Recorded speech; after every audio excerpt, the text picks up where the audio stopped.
This is how we made the system. You're asking double eyes. But how we made?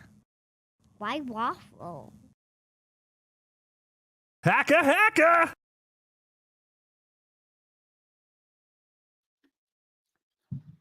I didn't back down to Tukey World Order. Has your son ever queefed in your face? Queefed in your face? Has your son ever queefed in your face? Has your son ever queefed in your face? Queefed in your face? Has your son ever queefed in your face? Has your son ever queefed in your face? Queefed in your face? Has your son ever queefed in your face? Has your son ever queefed in your face? Queefed in your face? Has your son ever queefed in your face? The following program is of adult nature and may be inappropriate for persons under the age of 18. The following program is a adult nature. May not be suitable for some of my friends. It's time for D-Dabbler Live.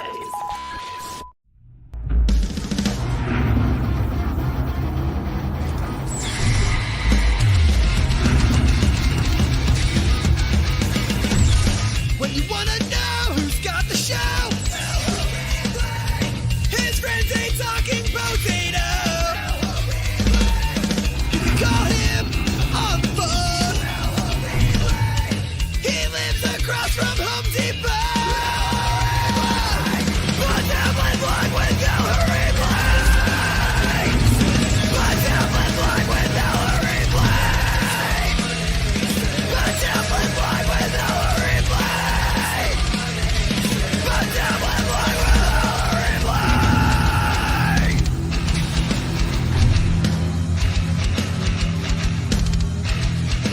Start right now.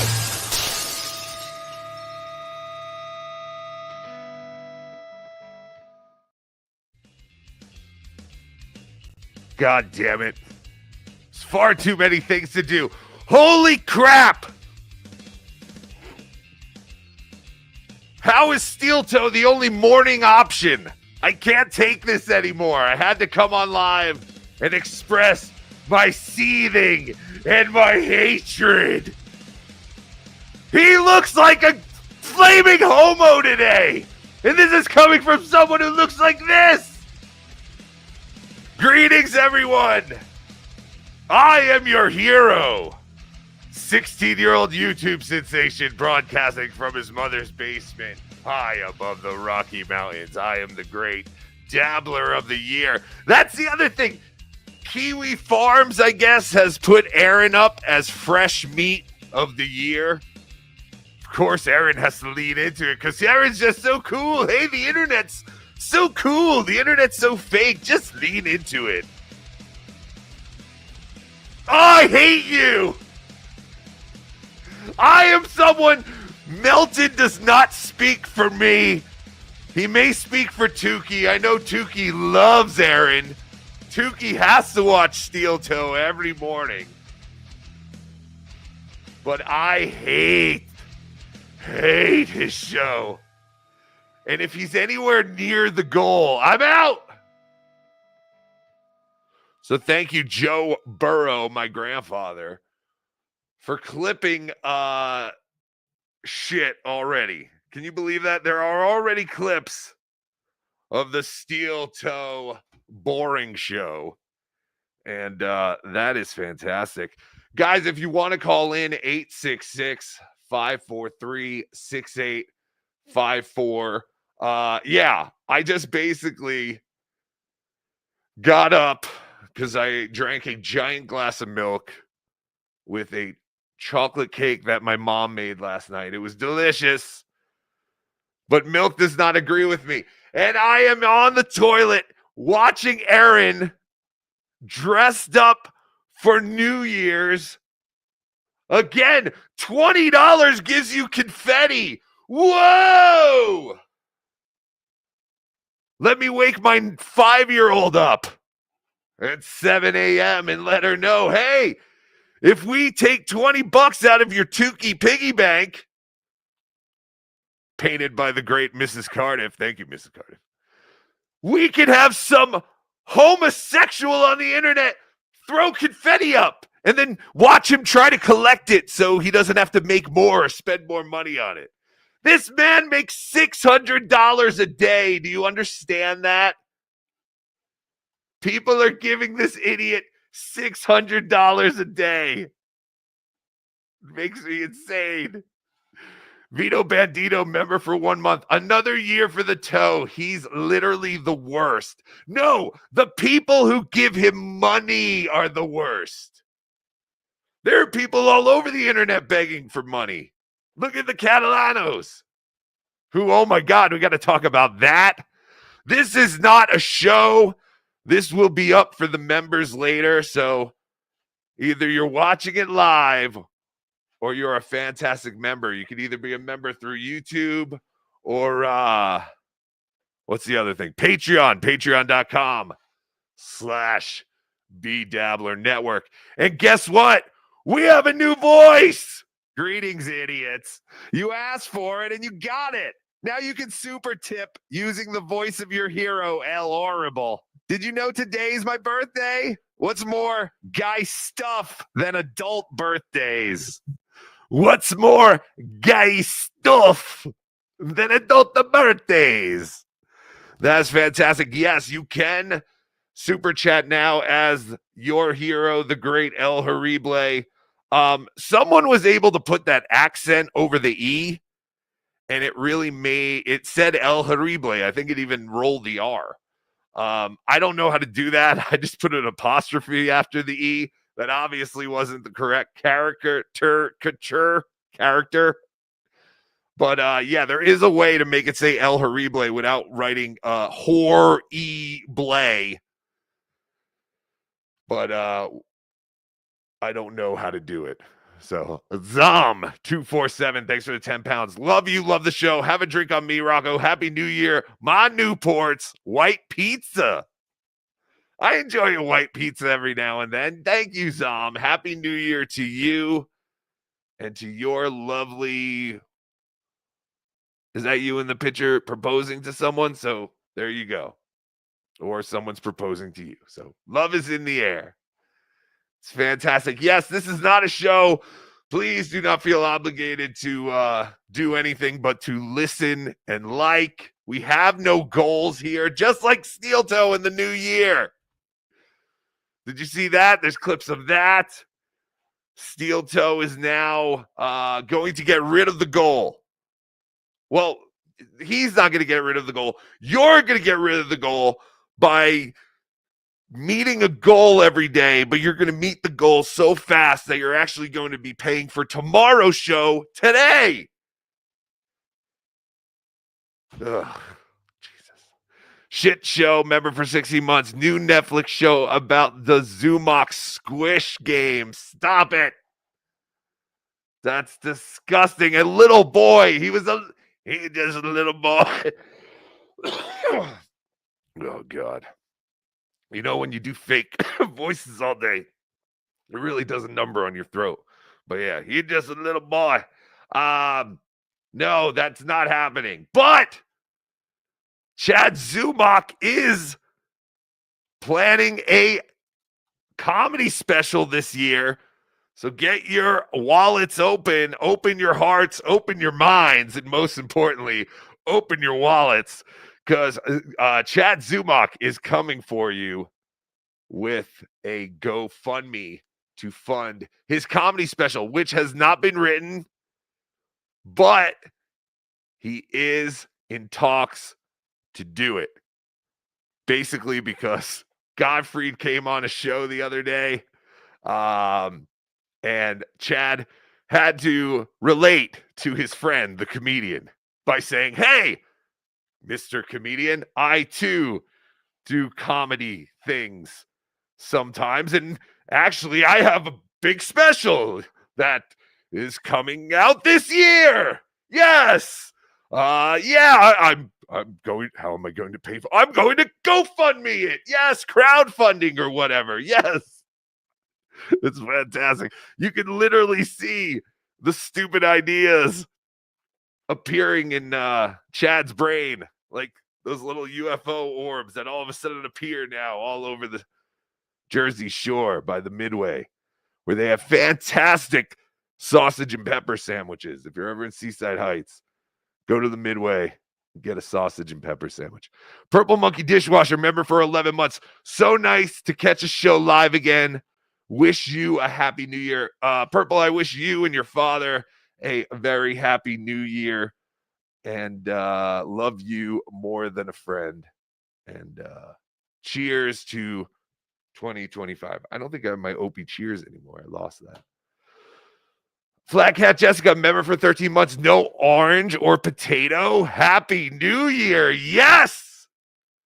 They're done. We're all, if you could tell, we're all branching out, going solo, like that time Kiss did that. They all did solo albums. So this is our Kiss era of potato and Tukey soup. No, I literally, like I said, I shouldn't have had milk last night.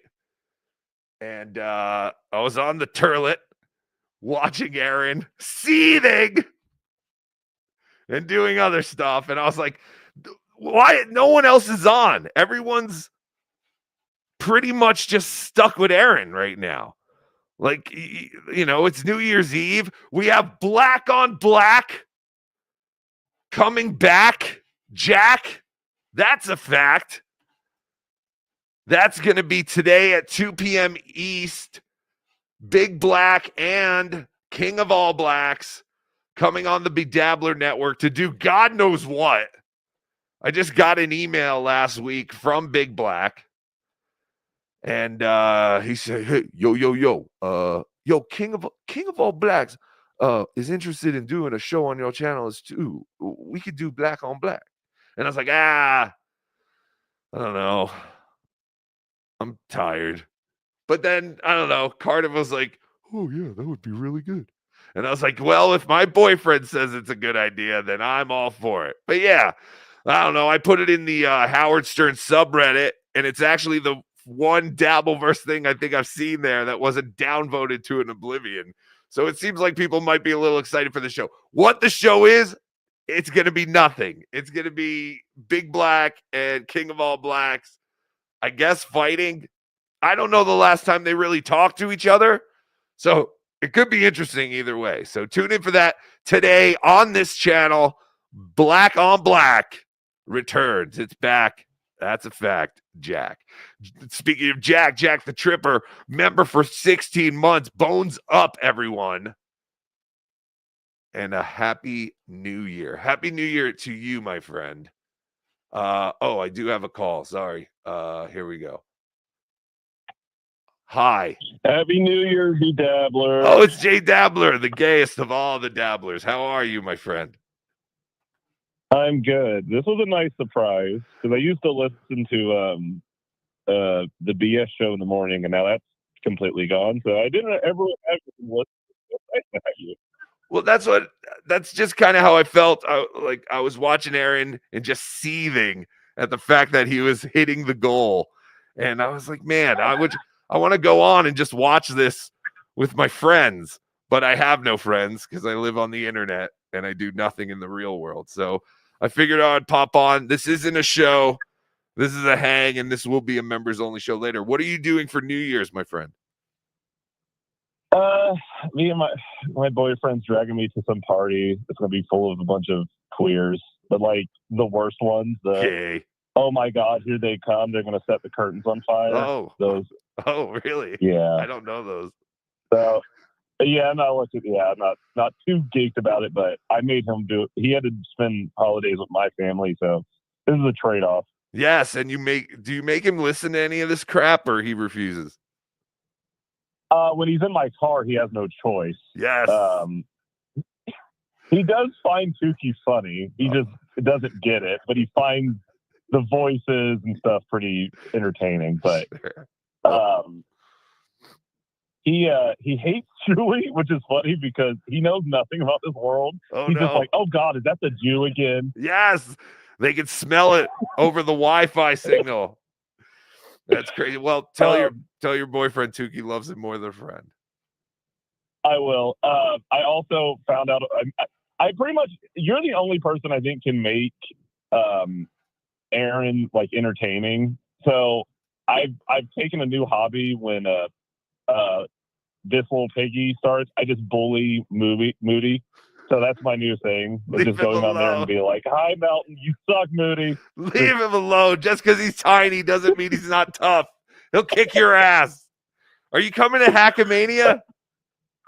I'm trying. I actually think I'll be able to make it this time. Oh, no. I was trying to get to DabbleCon, but I didn't get to make that one. But I think I can make this one. Yeah, that would be awesome. I would love to hang and meet you. And but yes, please one leave more Moody thing. alone. Yes. I'll try. Your 4-hour Catalano extravaganza Saturday. I didn't get to see it because I was asleep, but I watched it the next day. Was pretty great. Oh, thank you. A lot of people hate me for just covering Joey now. I'm not just covering Joey, you idiots. It's just that so much has happened and people have been covering like all the John and Kate shit. And it's like, what am I going to do? The same shit everyone else has talked about. And you don't find Melton interesting with Aaron? Like, I think Melton obviously does the best steel toe coverage. Here's my thing with Melton. I just can't sit through like 8 hours. Like I can't. I don't have the attention span to sit through super long. I do like when I get the bite-sized amount of his coverage. It is funny. Yeah. I mean, he's the most thorough. I just like when you do the voice. I think you do the best voice out of everybody. I appreciate it. But Joey C this past week, I mean, that was just. Yeah. Has he ever been around a black person before? I don't know. I know. No, right? The Catalanos went into hiding. They were sheltering down because black people were ringing their doorbell. Yes, we have to talk about that. Joey's losing his mind. I don't know what's happening there, but at one point he was blaming me, and I had to text him. I had to be like, Joey, you know I'm not sending people to your house, right? He's like, yes, I know that. But all right. Yes. All right. I love you more. No, that was it. I love you more than a friend. Love you more than a friend. Later. Happy New Year. Jay Dabbler. Happy New Year. Calling in 866-543-6854. But yeah, so I guess the timing was just amazing where Joey had some kind of altercation at the mall with some guy and his girlfriend who apparently Mrs. C slapped this girl. And then they basically said, you're fucking dead. We're going to fucking kill you. And then I guess someone put up a Craigslist ad saying that the Catalanos had a TV for sale. So the timing is just impeccable, I guess. And I guess people were showing up to the Catalano residence. And Joey really said, Joey said, this isn't a Dabbleverse thing. This is because we had this altercation and these people, they want to kill us. So that was really, the timing on that was just amazing. So good work, everybody there, I guess. But please stop don't send people to Joey's house, please.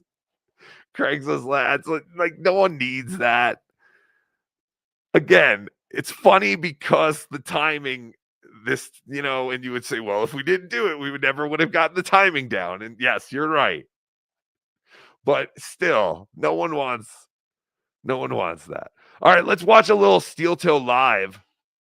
I don't know where we're at on the goal, but I hate him. Look at him. Quote unquote Republican willing to shit on Trump. Oh, And why does this idiot think anyone cares about what he thinks politically? Is one of the greatest overstatements. Didn't he go to like community college? Who gives a shit about Aaron Imholtz's opinion on current events, especially politics? All your life. By the way, some are saying thank you for the 5 gifted memberships. No one's saying thank you for gifted membership. Appreciate that. You guys are $60 into Thursday. I appreciate it. Oh, we're already into the next day. Okay, this is where I can't watch. So, adios, Steel Toe Live. we'll watch some of what he already did today because big news. Nick Rekieta's kids are about to be homeless, and Aaron thinks it's the greatest thing ever. Another win for the toe. It doesn't matter if 5 children and someone who gave him a book once. What was that book that Kayla gave him? Pawdentials or paw shit. And he's like, it was the most thoughtful book anyone had ever given me. My love, my heart, my sweetie. Well, she's going to be homeless too, you fuck. But that's okay as long as Pawverbs. Thank you. Thank you, everyone. Everyone should Michaela. Thank you. I think you were the first. Pawverbs. Remember all that? Remember Aaron was in love and she was in love? Well, now Aaron thinks it's fucking hysterical that Nick Rekieta is about to lose his home. Apparently, Nick Rekieta went from having 2 homes to having none, just like Aaron has 2 wives at one point. Now he has none. This is insane. These people are out of their fucking minds. But thanks to my grandfather, the great Joe Burrow, so thorough, Joe Burrow. For some reason, he ends it with a W. So thorough, Joe Burrow has clipped it already. Like I said, these guys are crazy. These guys are on their fucking game. All right. And here's Aaron talking about news that was published on Kiwi Farms last night. This was breaking news. Spy report. That someone found something that said Nick Rekieta's first house is going into foreclosure. Now, wasn't his second house is up for sale? This is insane. All of it. But so here's Aaron with his stupid holiday costume on. Again, this is what you're spending your money on this is what he's spending the gold money on. Happy 2025 hats, 2025 sunglasses, which is ridiculous. You can't make the 2 one of the eyes. Let's face it, once we got out of the 2000s, 2009 was the last good year for Happy New Year sunglasses. You can't deny this. But, he's got a little necklace with I mean, this is garbage. He's literally spending your money on garbage. Now, someone could look behind me and say, look at all the shit that you bought for your show. That's garbage. And you're absolutely right. But I also have a job. I would have bought that garbage regardless whether you paid me or not. This is ridiculous. Yes, says the puppet guy in a mask. Shut up. You're an idiot. But yes, you're also right. All right, here we go. Here we go. So thorough, Joe Burrow. Aaron celebrating Nick Rekieta's foreclosure. I have gossip. Oh boy. Johnny, I have gossip. You don't know what the gossip is, do you? No, I don't. I pride myself on not knowing what You the don't- gossip is. Because it happened after the evening show. All right, so I definitely don't know the gossip. So it's not in the prep sheets for today. But I have gossip. The Does anyone in the prep chat know what sheets. the gossip is? It's so exciting. So 2024, God decided to give. What the hell could his prep sheet be? To be like, okay, we're going to start out by talking about how awesome yesterday's show was and how great it was that we hit the goal. Then we're going to talk for 20 minutes about today's goal. Then we're going to do 5 minutes on whatever the fuck happened on dailymail.com. We'll take the first story, talk about that for 5 minutes. Then we're going to remind the audience that there's a goal and here's all the ways to pay. I mean, these prep sheets, I need to see a steel toe prep sheet. Johnny, get me a steel toe prep sheet. The Fez Watley of the Dabbleverse, Johnny Crutches, I reach out to you and ask humbly, please get us a steel toe prep sheet. give me his biggest struggles up front. They weren't. They were my struggles, Mein Kampf. I did it myself. But God decided to reward me the second half of the year by just. I'm sorry, but you God people are the worst. You're just, and Aaron does fit the mold of like a God guy. To say that God challenged you at the beginning of the year, but then you rose like a mighty big-toed phoenix out of the ashes to become this douchebag we stare at today. Yes, God had everything to do with that. I thought he was wearing a scarf. When I first turned this on, I was like, holy shit, he's wearing a scarf like Howard Stern. But I think those are his headphones. I'm still going with scarf. Intermittent felting of others. And this one isn't funny because I really hope that the innocent parties in all of it are okay. But as far as public like, that was his disclaimer saying, listen, I love the 5 children and Kayla. They're all innocent in this. But Nick's getting fucked in the ass. Yeah. I don't seek financial ruin for others, but public embarrassment is a lot of fun. I do. I want to see you get a real job, Aaron. Everyone wants to see you get a real job. Now, do I want financial ruin? No. A pose from the actual steel toe company, I guess? Yes, that I do want to see financial ruin. I just want to stop seeing idiots give you money. Do a show, you dummy. We're going to get rid of the goal. Then stop talking about the goal. Oh, yeah, it always is. And I don't know how else to say this. I don't want to tease it and do it later. Nick Rekieta's main home is in foreclosure. Good job, Johnny. Way to be there. That seems odd. Didn't he make like millions? He made a lot of money.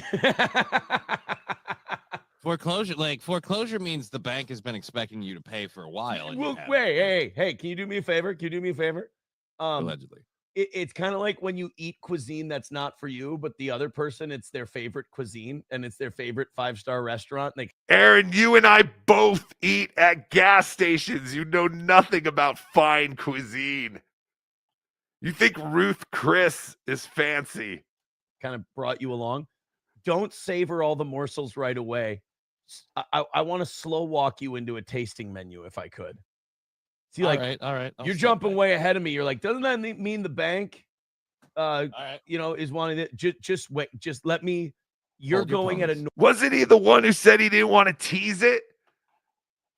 So he just told us flat out what it was. Now he's saying, Johnny, you idiot. Don't rush. Don't rush to figure out why this happened. I want to tease it a little more. I want to savor it. Even though literally 10 seconds earlier he said, all right, I don't want to tease this. I'm just going to go out and say it. He is the best. He is a douchebag. I seethe. I am a seether. I will no longer let Melton talk for me because I am someone who wants to see this guy. I want to see that hat just on top of those headphones. Everything in between, gone. Blow your head off. Normal human beings pace. I would like to savor these morsels. All right. I'm going to chew 36 times per bite. Johnny, why don't you be a man and say, listen, fuckface, you woman-titted fuck.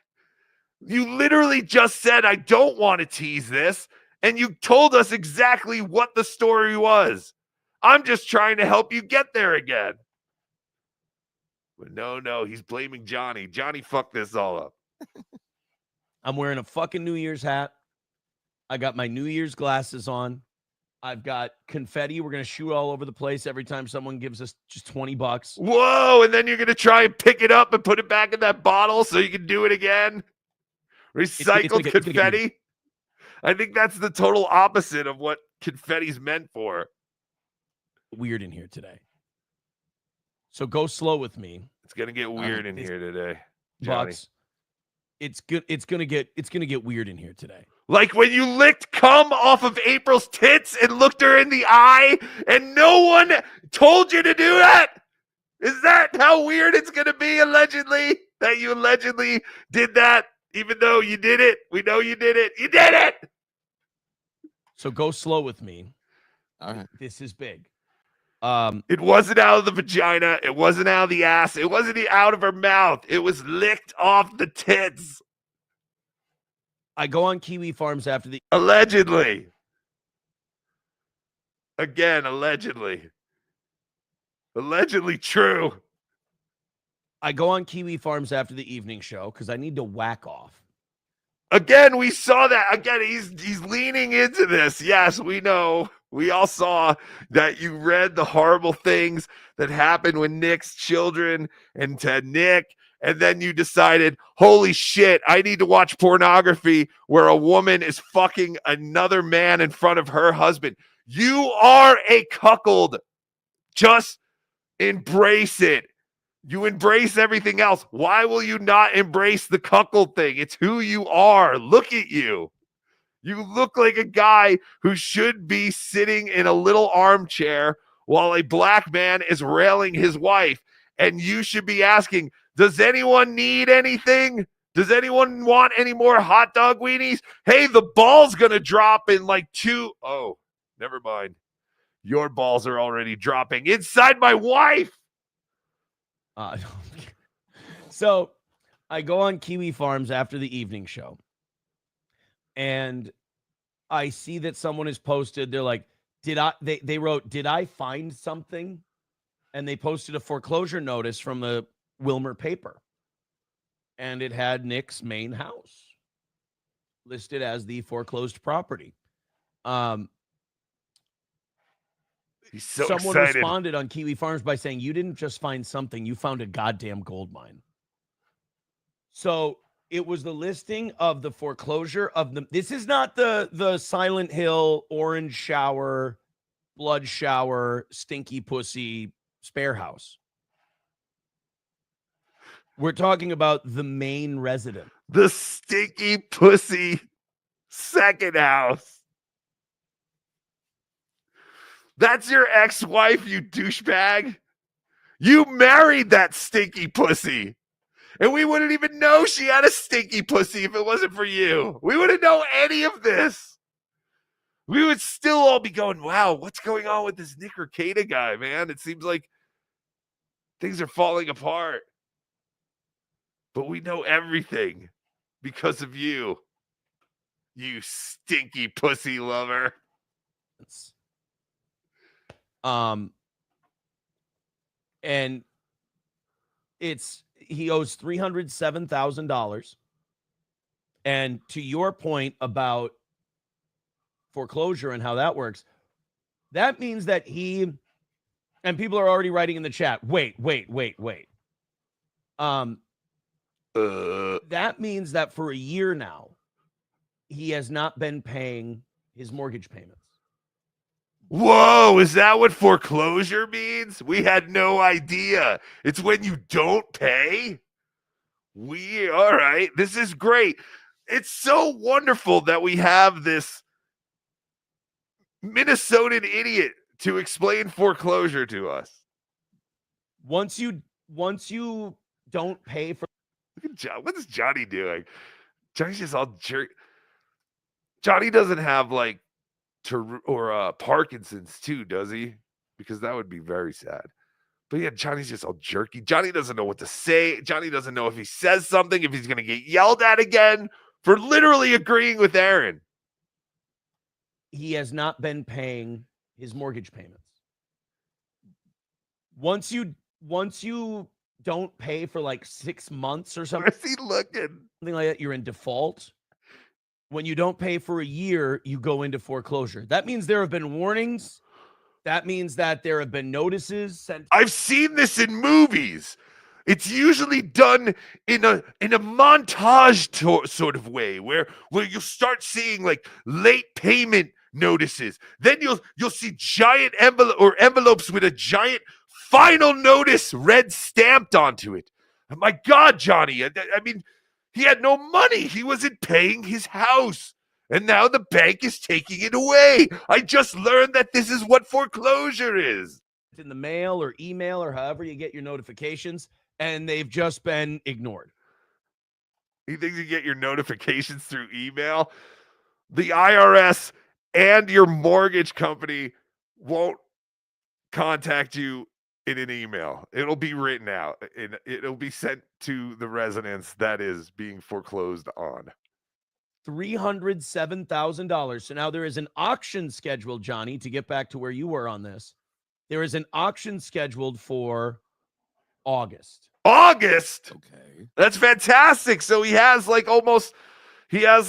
more than half a year to try and get this settled. Perhaps he can stop this auction from happening in August. And in February. All right, that makes more sense. August. Oh, shit. We have like less than a month now.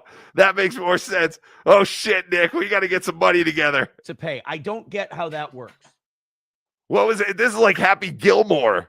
Didn't Happy Gilmore have to be maybe Nick Rekieta could start playing golf and touring with the golf. Is this the screenplay for Happy Gilmore 2? Is that what fucking Aaron's telling us right now? I thought once you auctioned something, it's over. But do the people who buy the house in February have until August to pay for it, or do they have until August? Apparently, they have until August, the way I read it. They have until August. His kids have until August. Empty your piggy banks, you little shits. Daddy needs money to save the house. What are you kids all doing just going to school during the day? Why don't you get online and beg for the goal so Daddy can win the house back? Pay for it. Annoyed Wawa supervisor says date and time of sale, February 4th, 2025 at 10 a.m. Place of sale, County Sheriff's Office in Wilmer. So he now owes $307,000.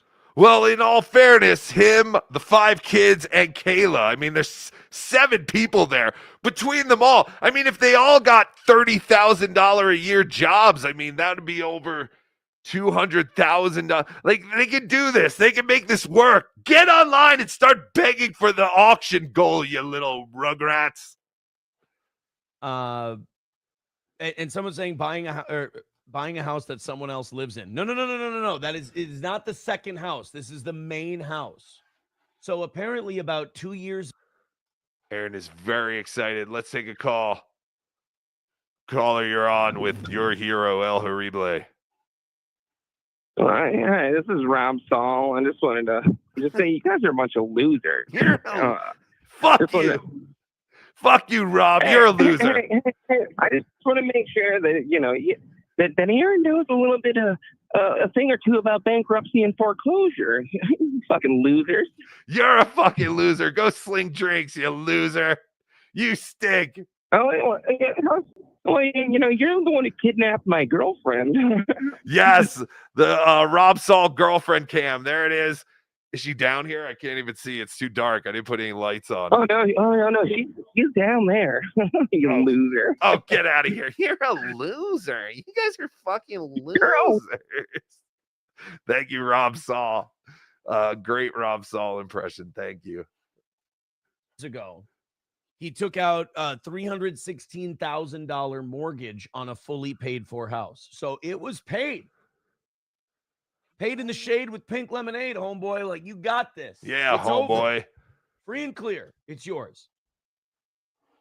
He took out a $316,000 mortgage against the equity on the home and has apparently made like a year's worth of payments and then stopped paying. So thank God Steel Toe hates doing shows about gossip. You're looking at $317,000, or as MSO says in the chat, a mere bag of shells. You come up with this $307,000 or sayonara de casa. Fuck your kids. Fuck your wife. Everyone's on the street. Another win for the toe. I wish I had one of those lame cheering sound effects, but I don't. It's over. It's over, Johnny. Like your legs. It's over. Why did he take the money out if he didn't? This is what's interesting. Why did he wait a minute, but why did he take the money out? Did he need the money? Yes, apparently he needed the money. Do you know how expensive cocaine is, Johnny? Jesus, I thought you were a strip club DJ. Interesting to me. This is what I don't understand. And like when we hung out, I didn't get into finances or anything. Like I don't know anything about anybody's. I don't watch people's money. You know, like I always say, I got my own problems. So let's say you make $2 million. Of course you're not counting other people's money. You're too busy counting your own money, literally for hours a day. How can you be concerned with what other people are making when your whole life is consumed by, holy shit, am I going to make enough money today? Holy shit, am I going to make enough money today? While the sun is shining, right? You make $2 million worth of hay on YouTube. Well, YouTube takes 30%. Worth of hay. Where does he learn to talk? Who was he? I want to hear from people who went to high school with this guy. Like, because I feel like I knew guys like this. Like, definitely, like, when I was younger. Like, this is the kind of kid who would have had, like, Neo Geo. Like, some video game that no other kid had. And he would invite everyone to, like, a sleepover for his birthday. And he'd be like, oh, let me show you Neo Geo, how it works. And then he'd start playing. And then he'd start dying because he sucked. He'd be like, hey, Aaron, can I get a turn? He's like, no, I still have to show you. It's mine. I got it for my birthday. It's my day. Did you bring a gift? Where is it? Let me shake it. I want to see if it's worth it. You might have to go home. But you know, it's like, me first. Gimme. That's Right, so 2 million. That's 600,000 if my math is right. Roughly, yeah. 600,000. You got 1.4 million. You make 1.4 million. At that point, the government, between the state and federal, they're taking about half, right? You're talking 700,000 in your pocket. This is a man who will say, we are 150 away from the goal. And then someone will give him $50. And I'll go, all right, we're 120 away from the goal. And now we're supposed to trust his math on this? Now you got Rumble deals, you got locals, you got all this stuff. So let's say free and clear, 1.2 million. Maybe let's say $1.5 million. Okay. You spend 600,000 on the house. How is he even hearing Johnny now? He doesn't have his headphones on. And wouldn't they be feedbacking into the mic? I don't know. Maybe not. But I feel like he just, like, why is Johnny there? He doesn't need Johnny there. Just like I don't need the orange or potato, which are now banned from the show forever. Down to about 900,000. Now you start paying a nanny. You start buying the $3,000 a month worth of snacks, like he says. Camelot said $20,000 a month on Coke. I don't know how much Coke is. I never paid for any drugs. That's him trying to cover his ass for when they pull up things. It was like, well, you did admit to doing drugs on your thing. Yes, but I never admitted to paying for them. I would never use the goal money on cocaine. 20,000 for 2 years. Johnny, check my math here. That's about $500,000. I think that's about right. Yeah. All of a sudden, you're he didn't even say that much. Yeah. talking about 300,000-400,000. That might be all that's left, if that. Did Johnny have to buy his own Happy New Year sad little thing on top of his head, or was that already kind of there? Or did Aaron send it to him? I doubt it. Also got vehicles you purchased. You got vacations you went on. You haven't been streaming for you haven't been streaming for a year consistently. Again, this is all, Aaron doesn't know what Nick Rekieta spends his money on. Again, he's just making it all up and assuming. You haven't had a Rumble deal for a year. You got to think this might be the end of the money train. I'ma do my stuff. Thank you to my grandfather, the great, so thorough Joe Burrow. Go give him a follow today. Fantastic, Aaron. Yes, Aaron, very excited that Nick Rekieta is losing. I guess that would mean he's losing both houses. Well, the other house is for sale, right? Did he ever sell it? I don't know. I don't keep up enough with all this crap. Thank you, Zom247. We played that one. Have a drink on me, Rocco. Happy New Year. Love you. Love the show. Happy New Year, my Newport's white pizza. Yes, white pizza. Happy New Year to you, bud. Hunter Duke, thanks for the $5. Happy New Year from the wife, Muda, and I. Thank you for an amazing 2024 shows. Thank you, guys. It was great to see you guys when you were in Denver. Muda, I still have to get your artwork framed and put it on the wall. I have so much shit that people have given me, and I just haven't had the time to do anything because I'm lazy. But thank you, guys. Happy New Year to all three of you. Diablo Sandwich, thanks for the $2. Here's an olive for that drink, you funny guinea. Thank you. And I will be drinking tonight. This is the one time a year I drink now. I will be drinking pina coladas tonight while Tukey does a show with Patrick. Not sure what time that's happening. I'm going out to dinner, but I'm going kind of early. So I think, I don't know. I don't know if Melton ever settled the time, but yes, I will be getting drunk tonight on pina coladas. Yes, you heard that right. Pina coladas. While Tukey does a show with Melton for our yearly, I guess, annual New Year's Eve show together. Addicted to Ubiquity, $2. Will you be participating in Adrenaline Mountain? Yes, I will. I haven't signed up for anything, but I will. Of course. I want to blow shit up. I mean, I want to at least shoot guns. I'm always looking to shoot guns. That's always fun. And it sounds like a really awesome place. And apparently there's a some kind of code where you can get a deal. We'll talk about Hackamania as well. Hackamania tickets are on sale now. Hackamania.com. May 9th through the 11th. Use promo code Tukey or Cardiff or OJ. WATP. It doesn't matter. I haven't seen the leaderboard in a while. There is the Chad Zumock Hackamania leaderboards. It's the rankings, I guess, if you want, right? Is that what he says? Is that the wrong word? Or the ratings? He uses ratings. It should be rankings. I don't know. But yes, I will definitely go to I'll be at Adrenaline Mountain 100% and looking to shoot things. Rise and shine, my wiggers. Uh-oh. Next year, I'm going to sabotage my channel and rip off my members by no longer doing live shows. Joey, this is a dumb idea. Shut the fuck up. You're either against me or you're not with me. Come at me. I'm right here. Oh, no. My chest hurts.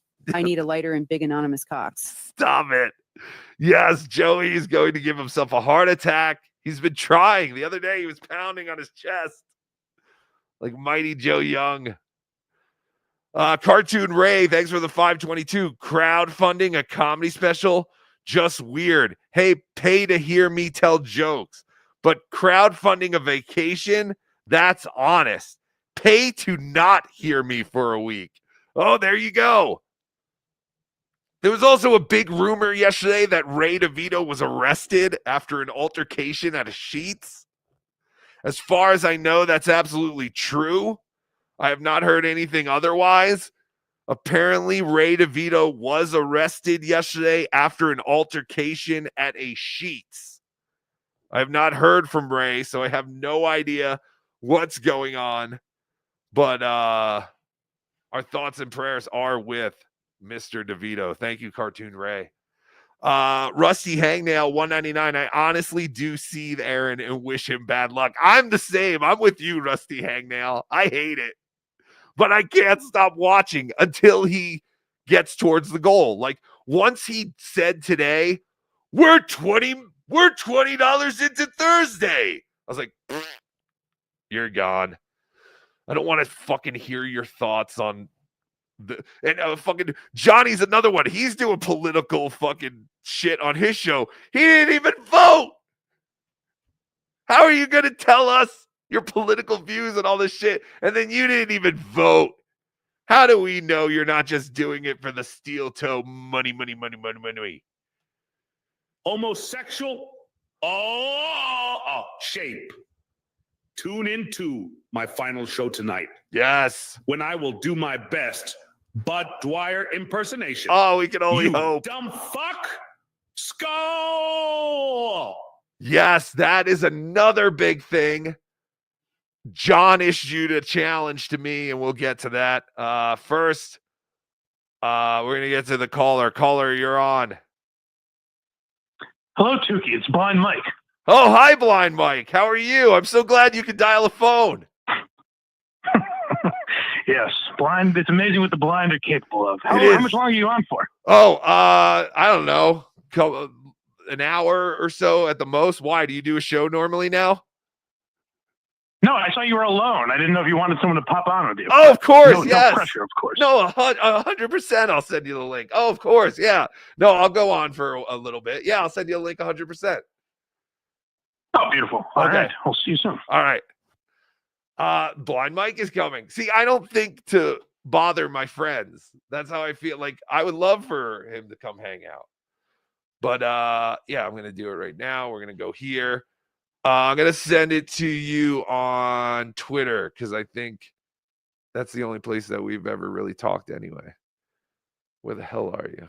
You son of a bitch. Blind Mike. All right, I'm putting in some kind of thread with Cardiff and OJ. So there you go. The great Blind Mike will be joining us shortly. It's fantastic. Blind Mike and Tukey did a show together. It was an episode of Why Are You Laughing? We talked about Ron and Fez producers. You can see that on Blind Mike's channel, Blind Mike Project. And this is great. Yeah, this is El Orible. This is not a show. I just had to start a stream to figure out my latest technical difficulties. This is not a show, but see this QR code. You can give me money there. As I like to say, money before funny. Mi amigo el patata cardífico eléctrico no tuvo tiempo. Está ocupado bebiendo semen. Todos sabemos que la naranja no aporta nada. What the fuck? But there you go. He figured out how to make it say El Horrible. El Horrible. No one uses my AI voice. I am being virtually tortured by you ignoring me. Delete me. For God's sakes, delete me. The evil Tukey. No one likes evil Tukey anymore. We might actually do something to make Tukey sound better. We were talking. I was talking to Moody about that, or Moody was talking to me about that because it's pretty crazy what you can do now with these AI voices. Johnny, the toe doesn't rush to the field to watch one man fuck his wife. He walks slowly, takes a seat, and watches all the men fuck his wife. Yeah, that's the good stuff. Hold on, Aaron. The potato needs that greasy toe jam. Oh! Tony Chase isn't gay. No, but he is highly schizophrenic and mentally ill. But he's not gay. Not gay. Not never. Which actually reminds me, our friend Captain Alex. I think you guys remember Captain Alex, right? You guys know who Captain Alex is. Our friend Captain Alex put out a song recently. And I do want to find that because it's amazing. Here we go. I want to play this for you guys real quick. I'll be right back. Captain Alex, so intelligent and kind. The Bedlam boys are so blind. For you are not a goddamn queer. You are the man we all cheer. For no one is as straight as you. You like women through and through. Captain Alex, you are not gay. Don't listen to what those bedlam boys have to say. For you definitely don't suck any dicks, as you are a man who likes chicks. Captain Alex, you are not gay. Don't listen to what those bedlam boys have to say. For it's Adam and Eve, and not Adam and Steve. For you, Alex, are a man of God, not a man who sucks off some old sod. As you are as solid as a rock, you 100% don't want to suck big fat cock. You 100% don't want to suck big fat cock. Captain Alex is not a gay man. Captain Alex doesn't watch gay porn. Captain Alex doesn't like big oily men.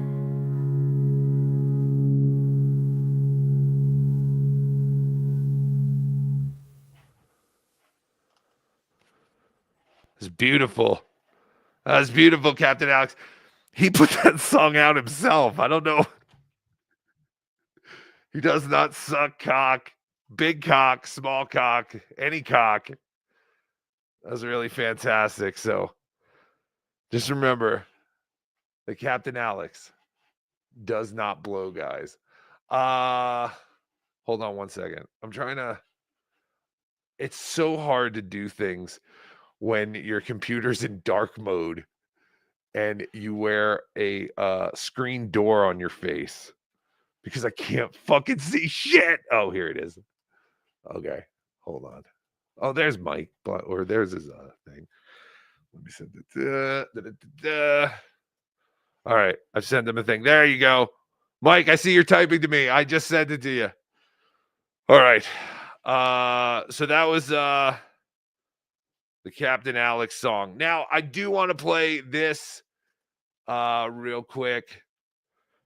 This is from John yesterday. And actually, I want to wait for Blind Mike for that. So let me play more super chats. What in the Michael J. Fox is going on with Johnny? Yeah, I don't know. Johnny is very twitchy, but again, you know, Johnny has health things, so I don't want to get too, you know, into his weird movements. But yeah, Johnny's weird. That's the other thing. If there's really nothing on and I'm not like driving or going to work and Steel Toe has hit the goal, I will keep Steel Toe on so that I can watch Johnny. Because, yeah, Johnny is a fidgety little boy. It's crazy. Hubby, hurry up. Take that blue pill. My rot pocket has been neglected for months. Joey, what's your address again? I've seen your Chatterbait profile, and I'm interested in the trans, too. Ever seen an Italian fuck a duck? God damn you, Melton. You can't use revenge porn against me. Fuck a duck. Yes. Oh, that's right. Remember last week we showed a Chatterbait account that had Joey's birthday. It said they were a couple looking for trans men, women, couples, anything, whatever you got. What do you got? The Catalanos will take it. So Joey's saying that is not him, that the only thing on there that's real is his birthday. But wasn't there also some kind of like something was written out and it sounded exactly like how Joey would type something, but I forget what it was. The Rando report, thanks for the $2. I didn't pay for it was John's excuse as well. Oh, with the drugs. Yeah, you're right. These idiots, they think like, oh, okay, well, I didn't pay for it. Just make sure you say you didn't pay for it. It's not illegal to do the drugs. It's illegal to pay for the drugs. Shut up. Standalone cake horn, $1.99. Love the shirt. Search, hurry up and search, hurry up and search.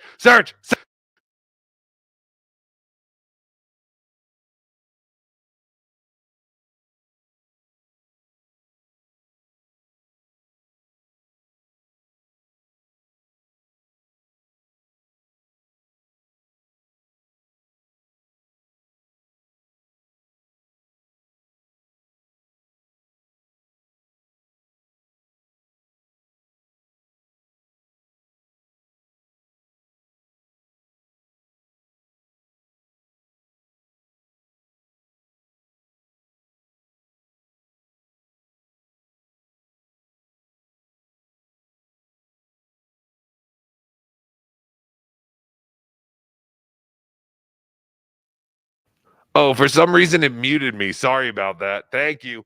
Zach Hoffman, $2. Hey, buddies. Happy New Year's, Mr. El Hariba. Yes, I think when I knocked out my camera, somehow I knocked out the microphone. I am an idiot. Hello, my name is El Harible, and I am an idiot. Right, we're back. I think we're back. Did I not send... Mike, did I send you the right link? I hope I did. I really stink at things, Mike. Zach Hoffman, $2. Hey, what time is the Schwoogie show today? The Schwoogie show is at 2 p.m. East. Back on Black. I don't know if anyone even heard me talking about that. But yes, Back on Black is back today. But again, it's not really back. It's here. Join Big Black and King of All Black as they disagree about everything.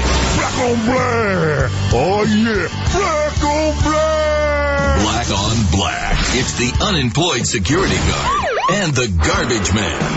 Big Black. King of All Blacks. Black on Black. Black on black. Shit. Black on Black. So that will be very exciting. What is this fucking thank you thing? This is garbage. Hello, Mike.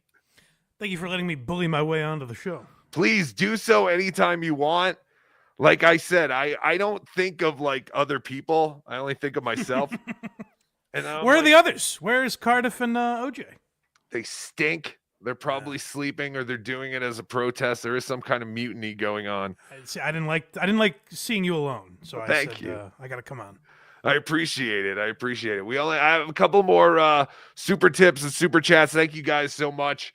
Again, remember, there is now an El Harible voice. Very exciting. The world is abuzz about that. If I had any sense of manhood or human decency, I would also perform a Bud Dwyer, even for the goal. I rendindo satin. What? I don't know what that end part was, but that's fantastic. I think it's Mandarin if you translate it. Yes. Have you been watching him today? Well, that was the other thing. The reason I wanted to come on is I saw you watching him, and I love how, because I got into Aaron when he was like, I just can't turn it off, Nick. Turn off the cameras. Think of your kid. Like that's the era that sucked me in. So now seeing him be like, he's losing his kids. Yeah. So it's full circle. Yes, Aaron was very excited at the thought that the Rekietas were losing their kids, to the point where he even started showing pictures and videos of his own kids, to basically be like, well, I'm just out with my kids today. I hope everyone else is able to enjoy their kids. It would be a shame if you weren't. And now he is delighted, overjoyed. There's a way to do it. I say this with John sometimes too. It's like there's a way to do what they're doing. Like, I think Aaron thinks he's being Howard Stern, taking a victory lap on his own. Oh, yeah.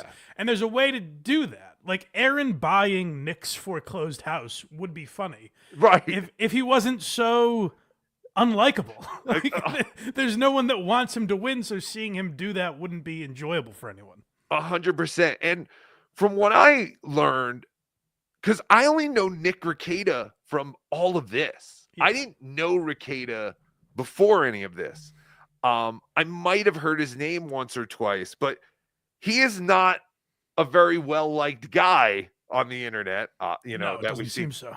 Which is, and it's amazing to me because I find him 100 times more likable than Aaron. And I don't know, Nick might have done some criminal shit. I don't know. Yeah. But it doesn't bother me because I still don't find him as much of a douchebag as I do Aaron.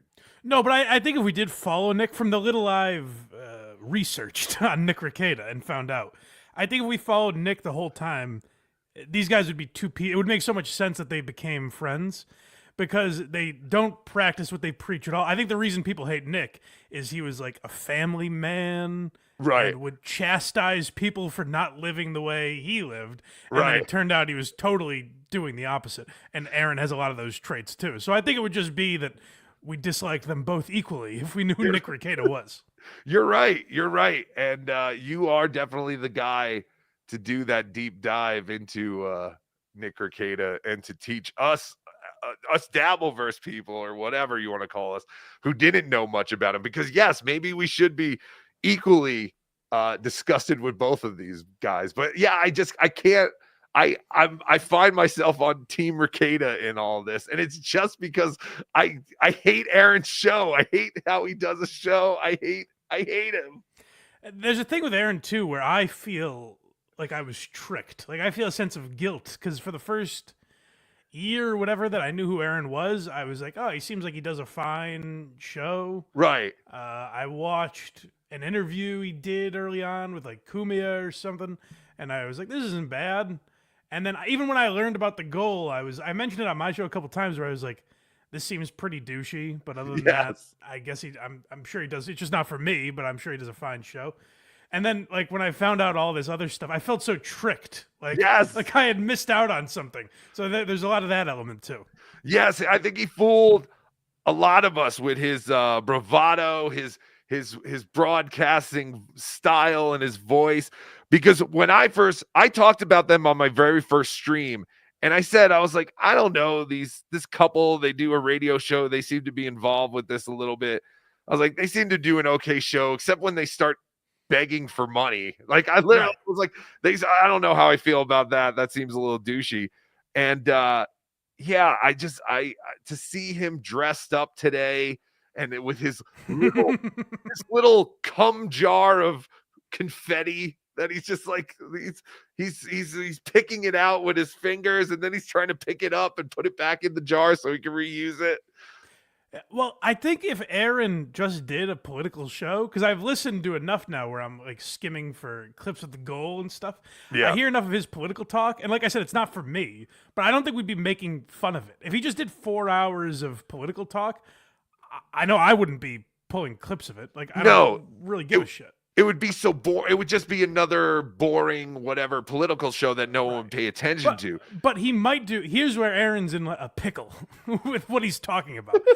He might do the best political radio show in all of St. Cloud, if you can imagine that, rising to those heights. Sure. So he might have been like the go-to guy for political talk in that small sector of the universe. On the internet, on YouTube, he isn't. There's just other people you would find if you wanted to hear someone rant about the libs and talk about Trump for 4 hours. Oh, You'd yeah. just go, you'd go to Stephen Crowder or Tim Pool or any of these other guys. You don't need Aaron.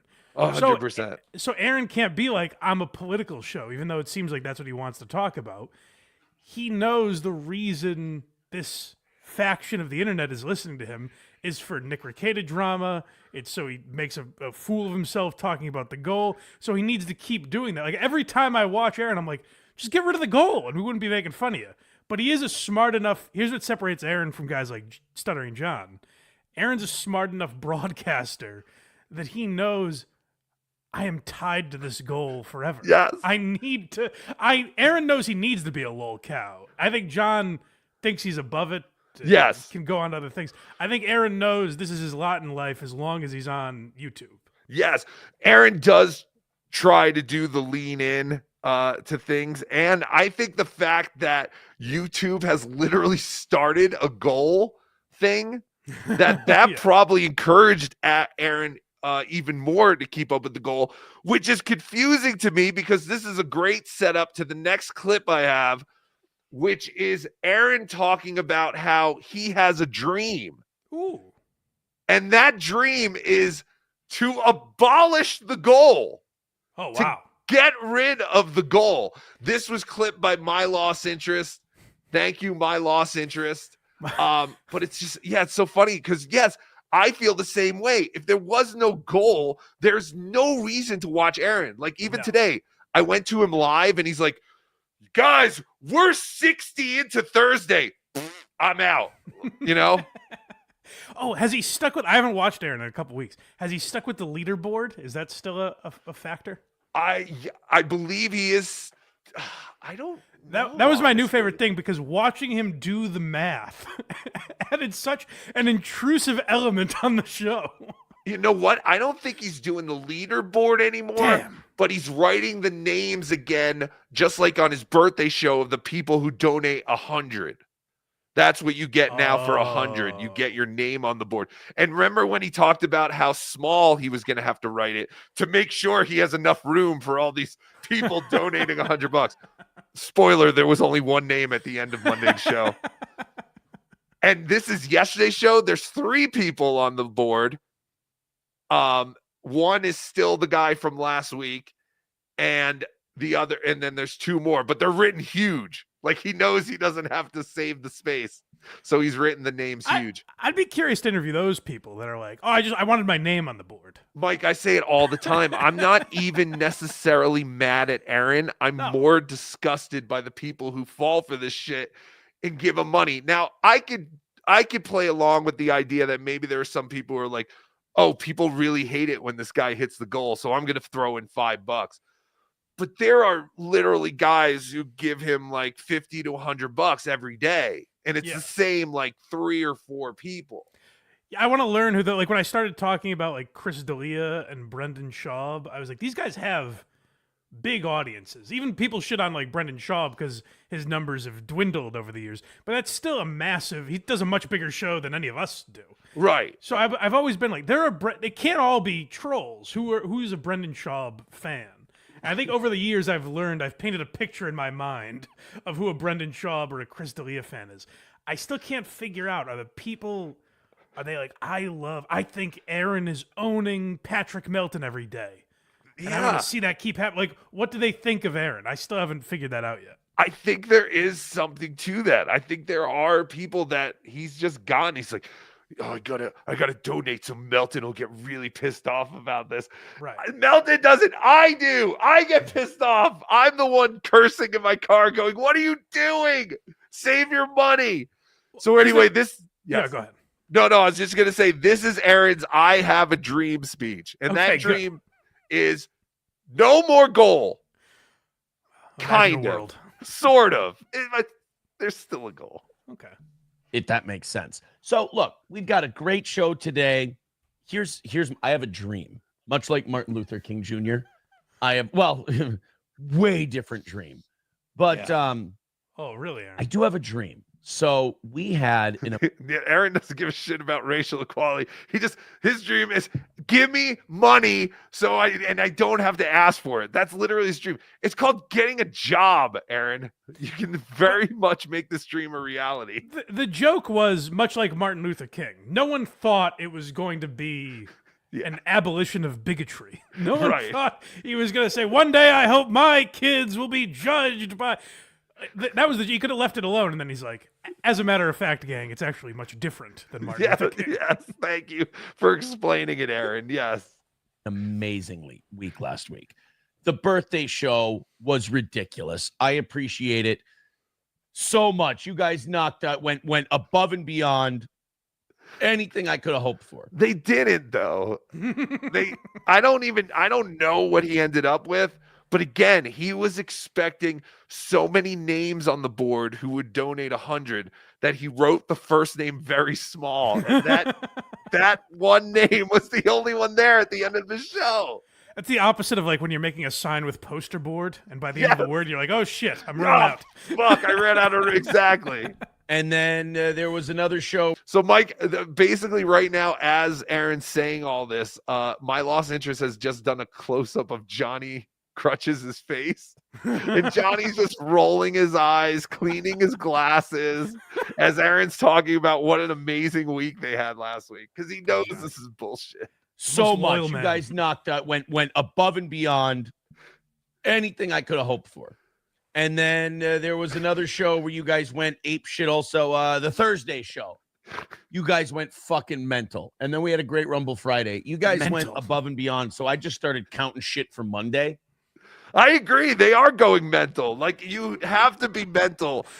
It's Aaron's birthday! Because you guys were so... But that's another, Mike, have you seen so many adult men celebrating their birthdays and letting you know in advance that their birthday's coming up and we're going to do a show for my birthday? That's a weird mentality. Like, I've been on the Kirk Minahan show on my birthday before. Right. And I just pray no one calls in and knows it's my birthday, because I'm like, they're just going to bust my balls. It's not that's like, generally if you're in a group of men, it's not like, oh, I bet they're going to celebrate me. They're going to make me put the sash on, give me presents. That's what these guys want. They want someone to roll up in a stretch Hummer and be like, boyfriend, we're going out. It's your birthday. No, I don't care if you just want to stay in, Aaron. We are doing it. You're dragging them out. Come on, you. We're going out. You need to have some fun. Ridiculous. Oh, so many. Him and Chad and Gino and today, I think we're at like 200. So it's really small today. The goal is really small today. The goal. And so, one thing I'm going to ask of you, I hate doing tech support on the air. I'm really sorry to do this. I apologize. You need to bump yourself up. Yeah. All right. So look, we are 210. So it's 210 for today. We have 210 away. I like that he thinks we're not getting today. enough Johnny Crutches pumped into our ears. Like, he's so, Johnny, what you're saying is so magnetic, but I need you to be louder. Yeah. Okay. That's all it is. It must be the volume that's making it seem like you're saying nothing. Yes. Johnny, did you get a new mic? Because you sound boring all of a sudden. And then we have this $100 club. I'm not doing donor ratings again this week because it's the end of the year. Okay, so there you go. He's not doing the donor ratings. But I loved it so much. Yes.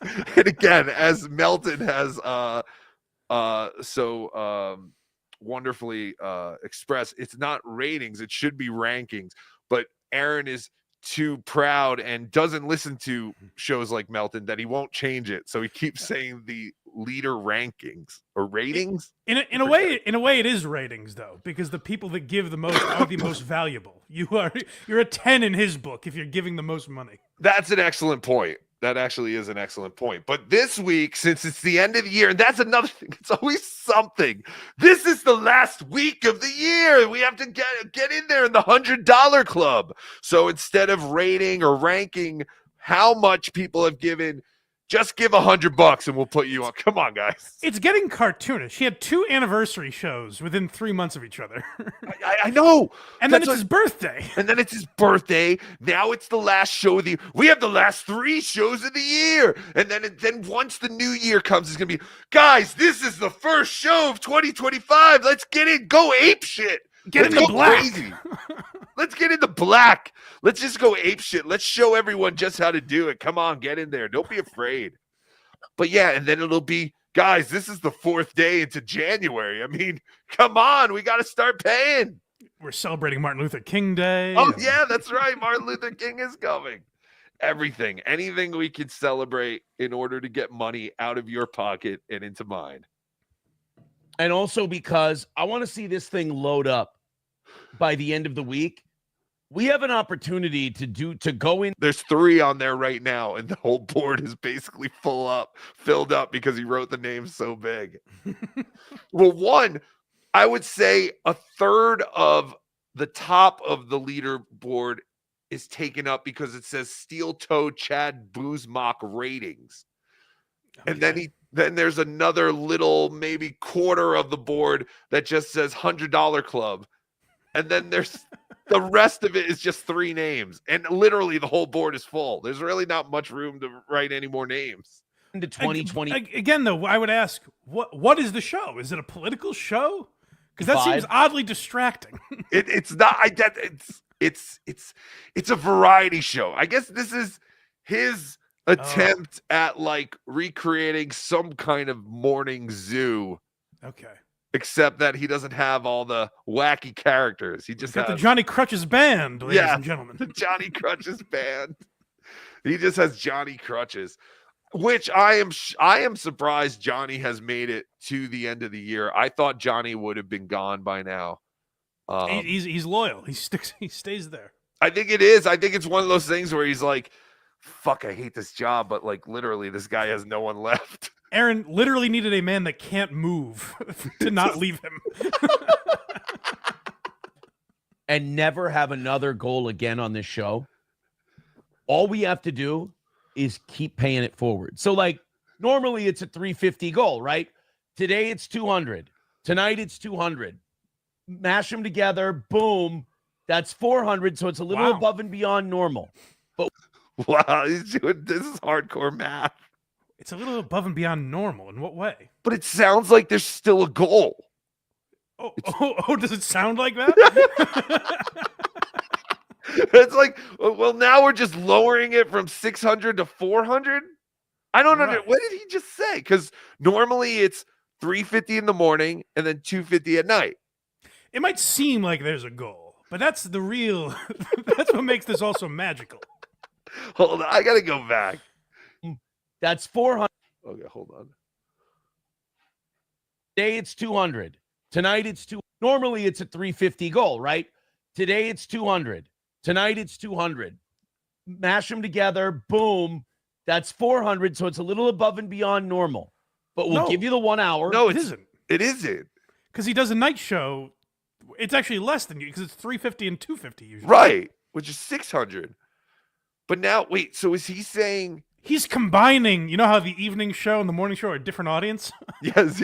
Perhaps he's finally combined them into one. This is like when Raw and SmackDown try to pretend that they're 2 different companies, but we all know. But is he saying like are we just doing one show though? Oh, I meant to ask you this because I haven't paid attention to Aaron I haven't talked about him in a little while, so some of this is new to me. Is he still doing a midday show? No, that was only because I think the Vikings were on like Monday night or something. Oh, okay. I thought he was doing 3 shows a day for some time. He only did it that one time. Okay. Caller, you're on the air with Blind Mike. Yeah, I just wanted to take this opportunity because just tell Blind Mike that his eyes are losers. Oh, Rob Saul, you bastard. This is a very good Rob Saul, by the way, sir. No, seriously. No, I'm a first-time, long-time listener. Just wanted to call and say I love y'all's 2 perspectives on Aaron. Of course, Melton started it off, but y'all's 2 dissecting this fucking... He's one of those kind of cavemen you just want to dissect and just fucking study. I don't know. He's just so fascinating. He is. He's fascinating. He's the worst. There's something to Aaron. The worst.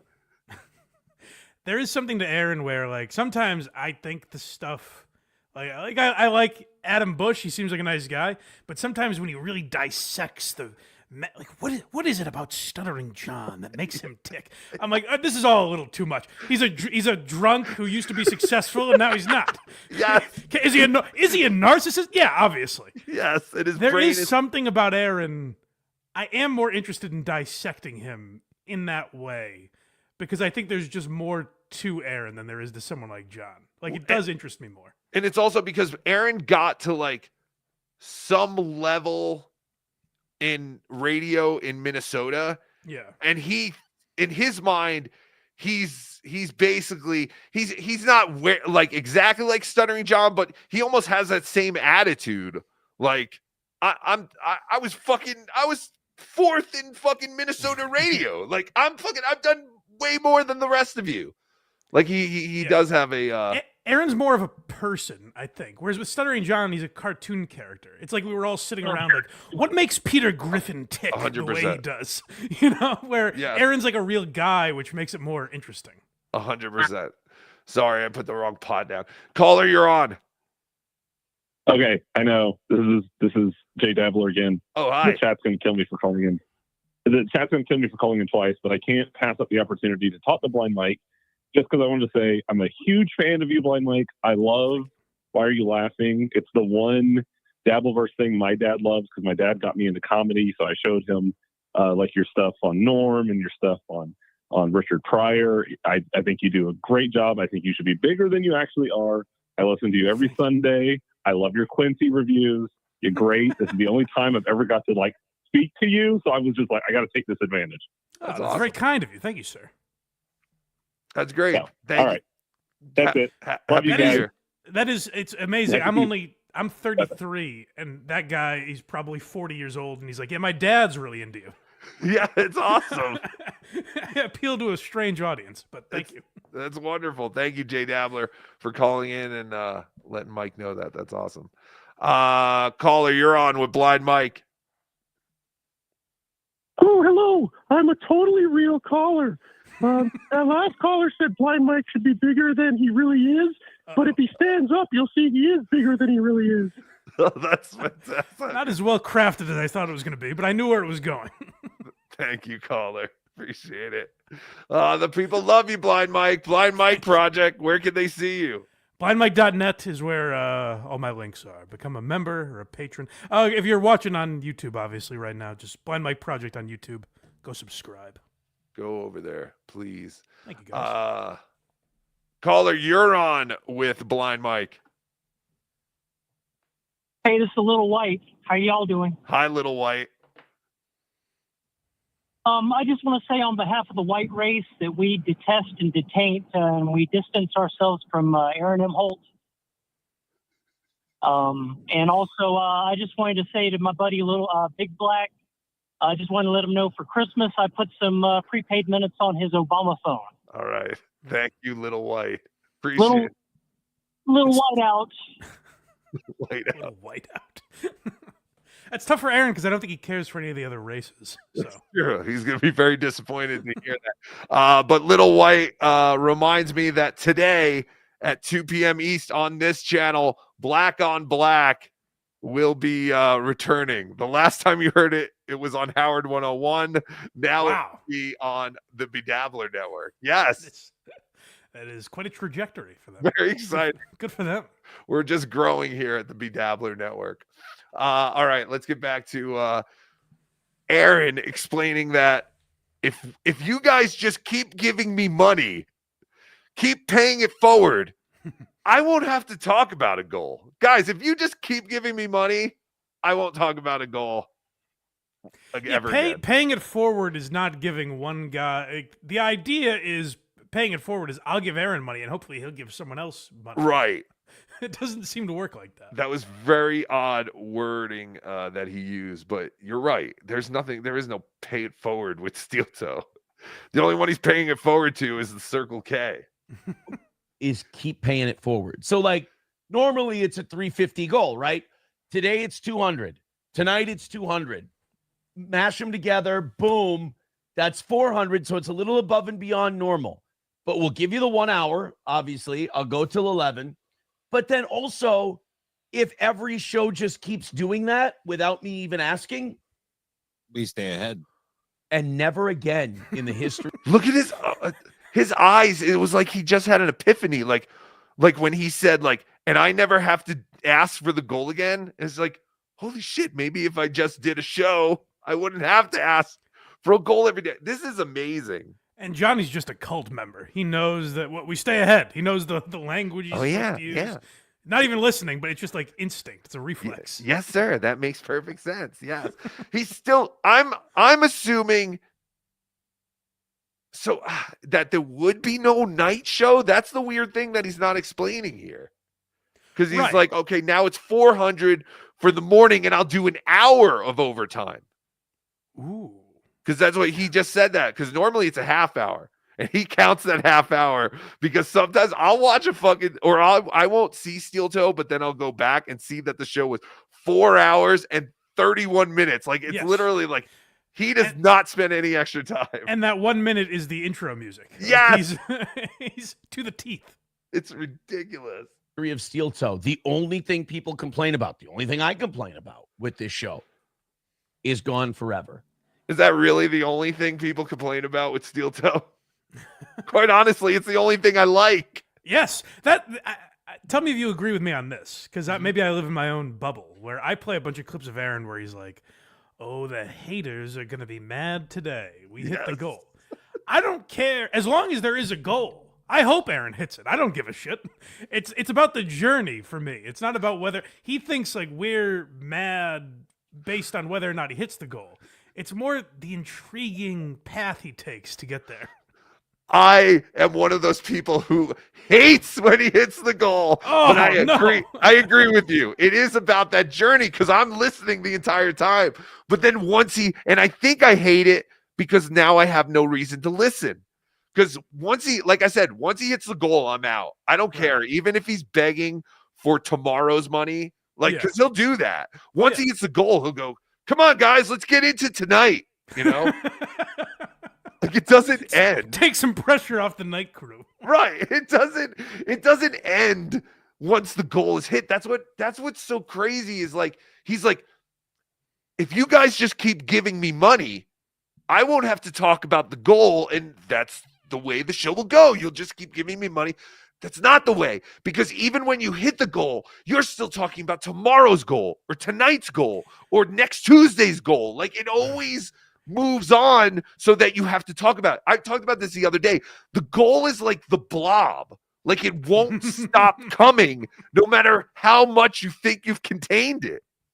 Well, here's another reason. We were talking about why doesn't like Nick Rekieta, why don't we think of Nick Rekieta the same as Aaron? From my understanding is Nick Rekieta got a bunch of super chats and made a bunch of money on YouTube because he was talking about popular cases, Johnny Depp and Kyle Rittenhouse and whatever the hell else he talked about. If Aaron expanded his audience and got more super chats because more people were interested in him talking about Trump or clips from The View or whatever, no, we wouldn't care. We would eventually drift away. We'd sound like idiots because we're still making fun of a guy who's doing a successful show. Right. That thought has never occurred to Aaron. Like, hey, let me expand my audience and maybe more money will come in. It's no. I need to drain these 50 people of every dollar they have. And that's the craziest thing too. It's like you think this is just gonna last forever, or he thinks it's gonna last forever. I'm surprised it's lasted this long, but there's just something else is gonna come along, and I don't know. I'm speechless. I'm speechless, Mike. I don't know what the end game is, because again, like, I know you do this stuff for a living and he's doing this stuff for a living, but it's just, you're so much more respectable with the way that you do it. You know what I mean? Right. Like, to where everyone's rooting for you. It's interesting too, because like, this is what I try to get through to Aaron via my show is like, what I'm doing isn't that different. I'm saying like, hey guys, would you give me money, in the sense that I appreciate you guys subscribing on Patreon or YouTube, or those who do super chat, or even those who watch videos. Like, my YouTube is monetized, so that shit helps. Right. But to then go to those people, like the subscribers I have on Patreon, to then go, hey, gang, I'm a little short this month. Here's my Venmo. Does anyone want to send an extra $100? Like, that's where it would get crazy. And I'm sure there are people that would be like, oh, I feel bad for this guy. So, sure. But that's not on them. That's not their problem to deal with. At the holiday, it's not up to me to go on Christmas morning to be like, guys, it was just my birthday. No one really gave me any money, you know? I'm blind. Like, you can do all these things to try and guilt people. And like, and again, like, I have a QR code up for super tips. I have my banner running that has our websites and tells you to go here and super tip here. But imagine if literally I was taking time every 5 minutes to be like, guys, I haven't seen any money come in. Like, and then expect people to keep listening to my show and subscribe and become a member of a show where the majority of the time I'm just talking about you guys aren't donating, or I need more money, or this is how you can give me more money. Like, it's literally, if there was constant commercials on Netflix, it was just like, are you enjoying Netflix? We need more money from you. Do you want to see the end of the show? We need more money from you. Like, it's just, I don't understand how. I was very conscious of, like, when I started my Patreon, it was all Kirk Minahan show fans. And it was people that were like, I like Mike on Kirk's show. I don't give a fuck about whatever he's talking about at his show, but I've always liked Mike. Here's $5 a month or whatever. Right. And I was always very, like, when I was on there, I was like, if you don't enjoy it, don't feel like you have to subscribe. Don't worry about it. Like, I appreciate, it's very generous of you, but don't feel like you have to. Whereas Aaron is the opposite, where he's like, hey, come on, you've heard of me, right? You have to keep the lights on here. That's your job. And I think just that perspective, that switch in perspective makes all the difference in the world. It is. And it's crazy because, yeah, like, it's easy for someone like me to say, like, oh, I don't care if you guys give money, don't donate, because I do this as a hobby. I have a regular job. And that's why I feel bad when there are guys out there who do this for a living, but they do it the right way, like you and Carl, when I'm like, get a job, like, stop doing this.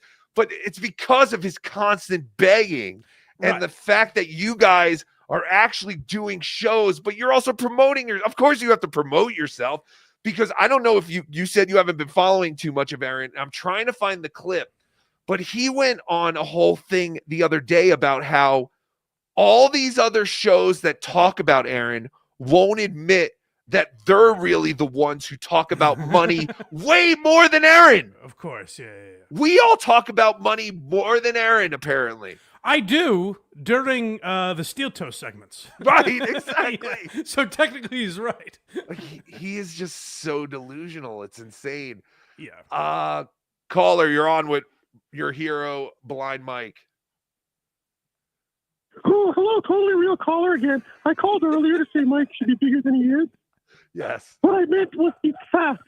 Just to clarify. Thank you. All right, thank you. I'll hang up and listen. Okay, thank you. Totally normal, real caller. Where I did ask this earlier, totally unrelated. Where's Cardiff today? Why can't he be on the show? Oh, I don't know. Well, again, I just popped on because I'm lactose intolerant and I had a big glass of milk with cake last night. And as I was taking care of some things this morning, I was seething over Aaron talking about the goal. And I was like, I'm going on. Like, Aaron cannot just be the only morning option right now. That makes sense. That's very noble of you. Yes. Thank you. So I went on. I sent them all the link. I said, hey, I'm jumping on just to vent about how much I hate the goal. Or I don't even hate the goal again. I think I hate the Steel Toe listeners more than anything else. Yeah. So, all right, we only have a couple of more seconds of this clip where we have a dream. The goal is gone in 2025. You know how I say, like, this is all in your hands? I always say, I go, begging is not up to me. Asking for money is not up to me. I don't have any control over that. That is all you He's so sick. So this is what I'm talking about. It is like, I know Aaron wants to believe that everyone with a Patreon is doing the same thing. Like, I'm sure, Aaron and Matt and Shane and Tim Dillon are all doing the exact same thing. Yes. But my thing is, like, I have a Patreon. I'm lucky enough that I've been able to make enough income to live my life off of the things that I'm doing. If that stopped tomorrow, which it might, by the way, like if everyone unsubscribed or whatever, like I would just have to figure something else out. Right. I wouldn't go to them and be like, guys, not making our nut this month. Right. That's the key difference in all this, Aaron. Yes, it's insane. Like, he doesn't realize he's a homeless person who has a house. It's basically all it is. That's what his show is. Right. It's like, what if we put this homeless person in this house? What would he do? He would just beg you, the entire time. Hey, I need to pay for this house. This is what I mean. We have a few people for the end of the year join the $100 club for the week. Join Gray Duckling and Ryobi in the $100 club. Everything's taken care of for. Oh, that's so funny. Ryobi is written twice. So it looks like there's 3 donors, 3 different. 2 of them are Ryobi. 2 of them are Ryobi. I just realized that. Good. It's always We're such done. confusing wording too. It's for the year, a couple people are entering the $100 club for the week. For this week. I know. Well, who gives a shit? That's his thing. He's like, that's why Aaron would probably be successful in some other kind of career because he does at least have ambition. I'll give him that. Like he tries. He's a typical salesman. He's He a seems like sales every other salesman. Yeah. 100%. He's a sales guy. It just so happens that with the Steel Toe Morning Show, he has nothing to sell. So all he could do is literally it's literally like if you walked into a car dealership and the sales guy was like, please buy a car. I haven't had anyone buy a car all day. Please buy a car. Come on, guys, chip in. I need you to buy a car. Don't be afraid. Come on, just get in there. And But it's not like that because you're getting a car in that situation. That's true. You're fucking right. It's actually very impressive. It's like Wolf of Wall Street. He's selling us a pen that we don't need. 100%. We're like, all right, here, I guess. It is. It's a fucking phenomenon, though, because you would think I would say he has a record of hitting the goal more than he hasn't hit the goal. Sure. Which is insane to me. And maybe we're all just stupid, and this is the way we should be doing it. Yeah, I guess Because so. again, because now you have all these other shows talking about what an idiot you are, what a loser you are. So maybe it'll bring people over. Well, I prefer to know why people are like I did the goal show where people donated way more money than I was expecting. Sure. But I know why that is. It's Right. because it was funny and it was goofing on Aaron and it was silly and like contributing to the bit. If I did that the next day, people would be like, what the fuck is this? Twice a day. Oh, he's really trying to trick us into giving him our money. But it's working for him. And I can't imagine doing it not once, but twice a day on Mondays through Wednesday or whatever the fuck it is.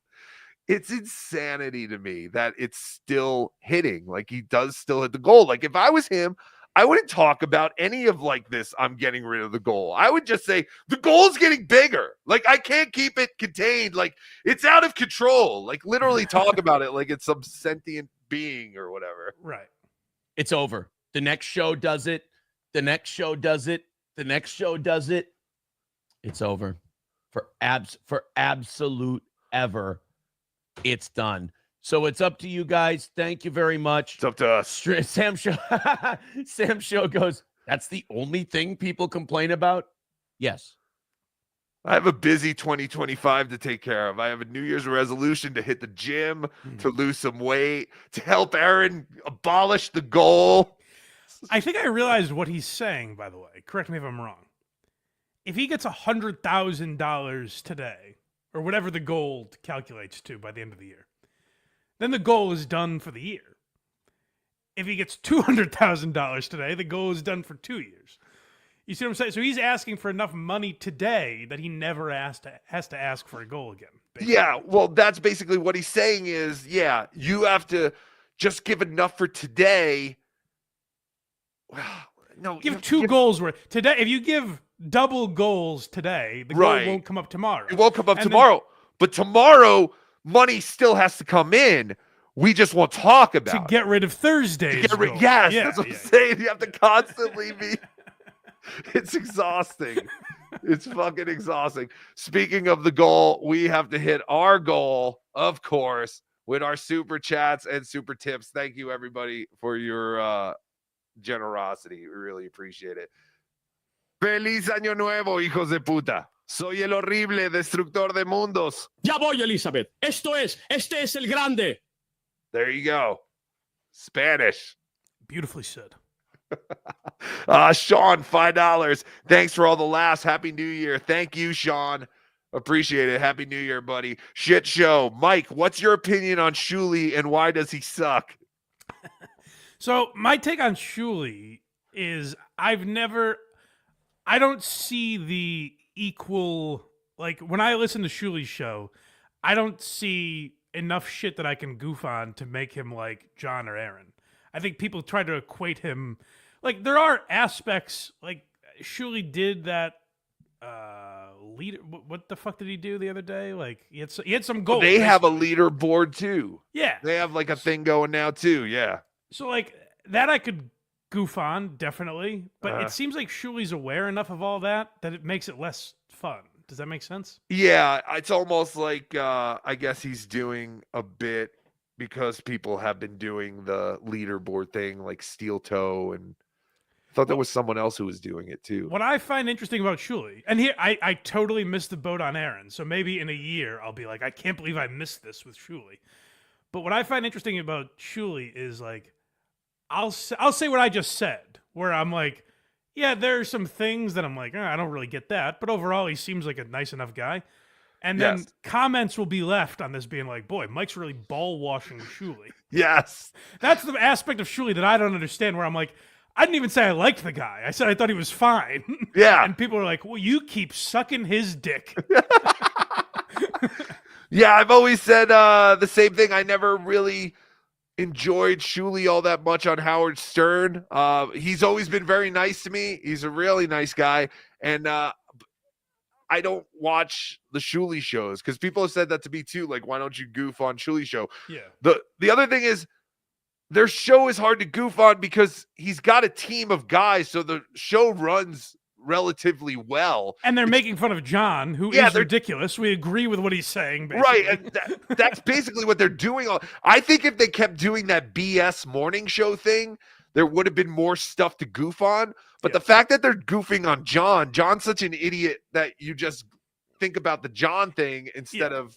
It is crazy. I always hear John say this. I don't know if this is true. Does Shuli really do 2 shows a day about John?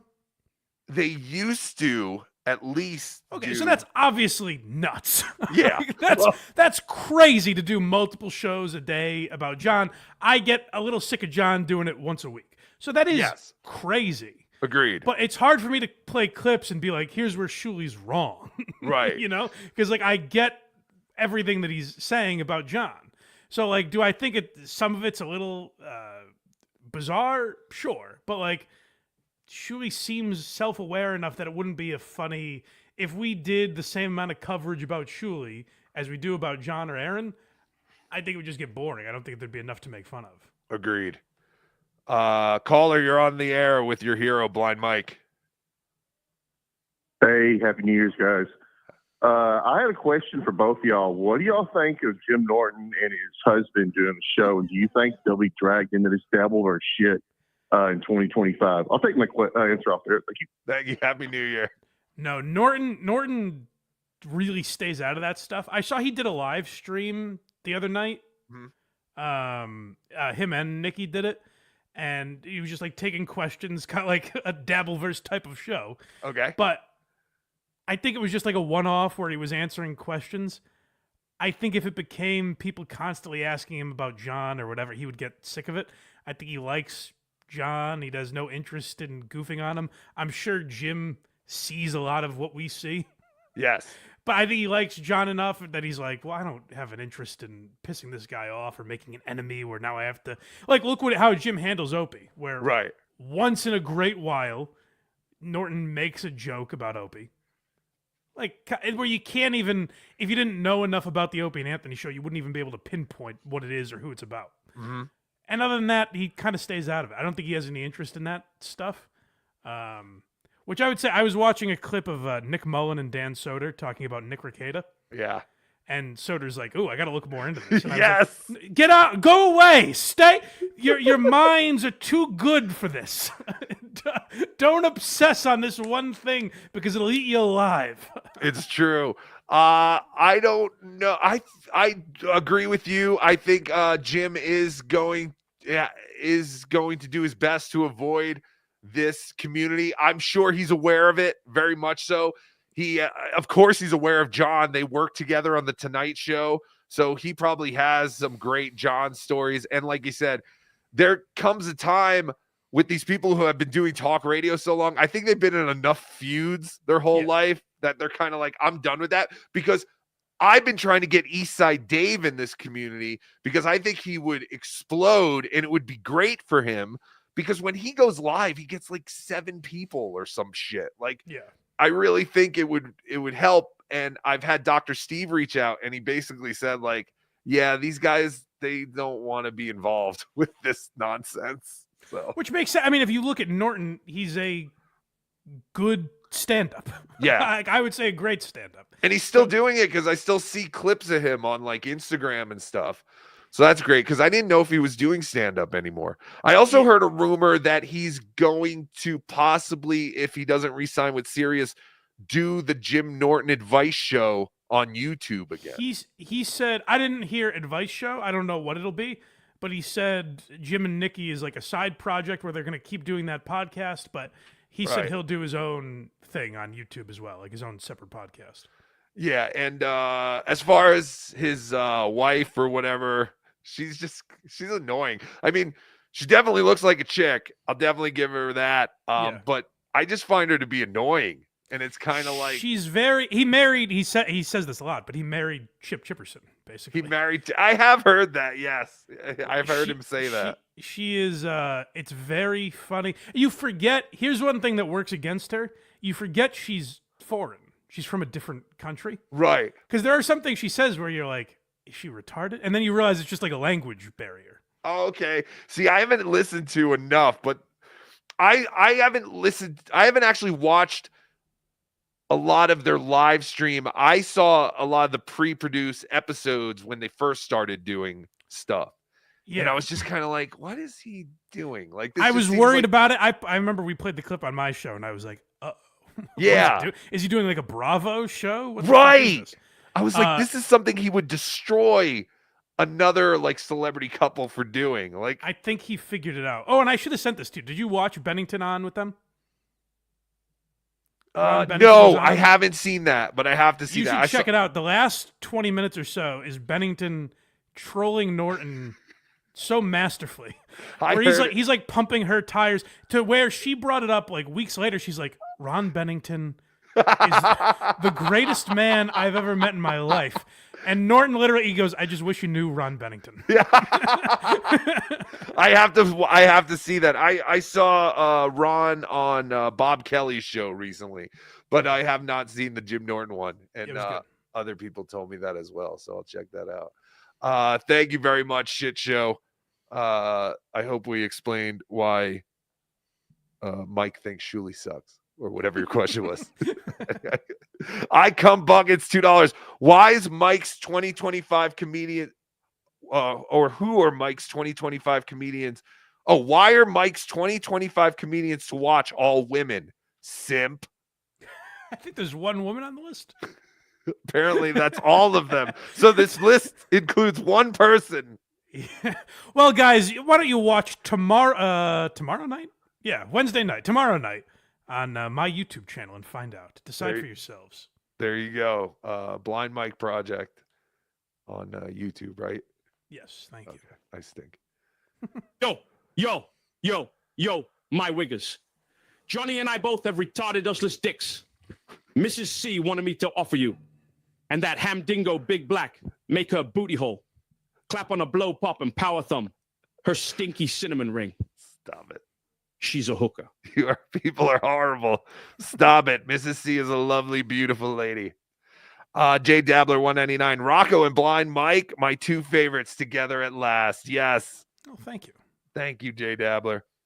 Diablo Sandwich, $2. Johnny's dead-eyed 1,000-yard stare is modern art. Yes. Johnny just sits there and just stares. Sometimes he'll stare directly into the camera like someone from The Office or something when Aaron says something ridiculous. Was Johnny a producer at the radio station? Is that how they got together? I still can't. Because it doesn't seem like they're actual remember. friends. No. And they've even said that before. I don't know how Johnny came about. He might have worked at the radio station. I know I've heard it, and it's just like there's so much garbage that you have to try and retain. And I would ask, like, because sometimes people will be like, oh, like they'll criticize like Craig or Casey Day on my show. Yeah. and be like your co-host. And I always point out, like, well, they're my producers, and I literally need them. The show Right. wouldn't get up without them. Right. Johnny, I don't know his purpose there because he's not pushing any of the buttons. He's not No. talking. Like, what is the point? He's literally doing nothing, and he's just someone for Aaron to go, like, you know what I mean? And then, like, yeah, yeah, it's very weird. it is. I'm surprised no one in the chat has really. Cardiff's kid says he hatched. He was hatched. Oh, that's where that egg comes from? Yes, he came from that egg. But yeah, I don't know. I know that they weren't actually friends, but they met through the radio somehow. Right. I don't know. That's a good question. I know Melton is somewhere yelling that we're idiots and this is how they met. And I don't know it. A01012, thanks for the 199. Just wait until Aaron is 60. He'll be the same. I know. Well, that's what I'm saying. Like, there's no retirement plan in YouTube. Like, right. And obviously, like, and if we're led to believe Aaron, it's like he's literally living, YouTube show to YouTube show. Like, he needs this money. Like, if we don't hit the goal once, we're automatically in the red. Like, we're fucked. We're fucked. Yeah, is Aaron, like, I guess I say curious. I don't really give a shit, but I do wonder, like, is Aaron investing this money? Like, because he has kids, he must have expenses. Yeah, no. I mean, I don't know. But at the same time, if he's making this much money, he's making well over $100,000 a year. Good like doing this. Yeah, and it's amazing. And he lives in an inexpensive area, I imagine. Yeah. So yeah. It goes a long way. It does. Jay Dabbler, Mike, I'm 33. I was born in 91, you jerk. Oh, same. But but still, that means your dad's 58. There you go. Thank you, sir. $2, the Rando report. If Aaron gave any value, he'd never have to beg. Exactly.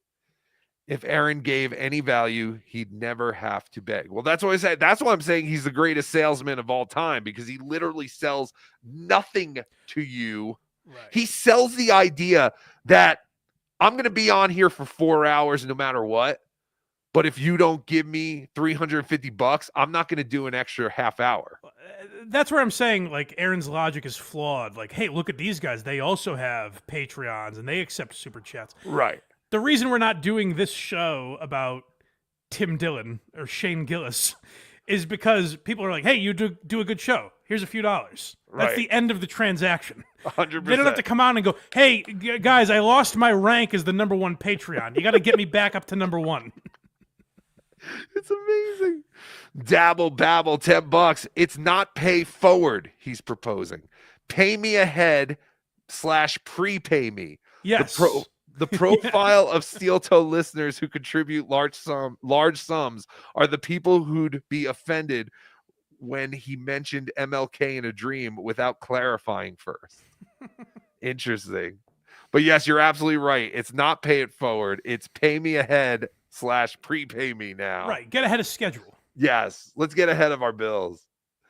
Fantastic. Thank you. Nice podcast. Stupid. $2. Mike, are you legit blind or just cool? Happy New Year. Yeah, I've never understood what people think the motive would be. Like I'm gonna get a lot of chicks if I go as blind Mike. Yo. Oh, sorry. Yo. I just wanted to say, Boom is Nick Gurr. Don't mess with him. She is really smart and shit. Hey, Christina, get your ragged ass over here and get to sucking. Stop it. Sorry, I didn't mean to interrupt you there, Mike. It's quite all right. I am blind. Getting blinder, actually. I'm sorry.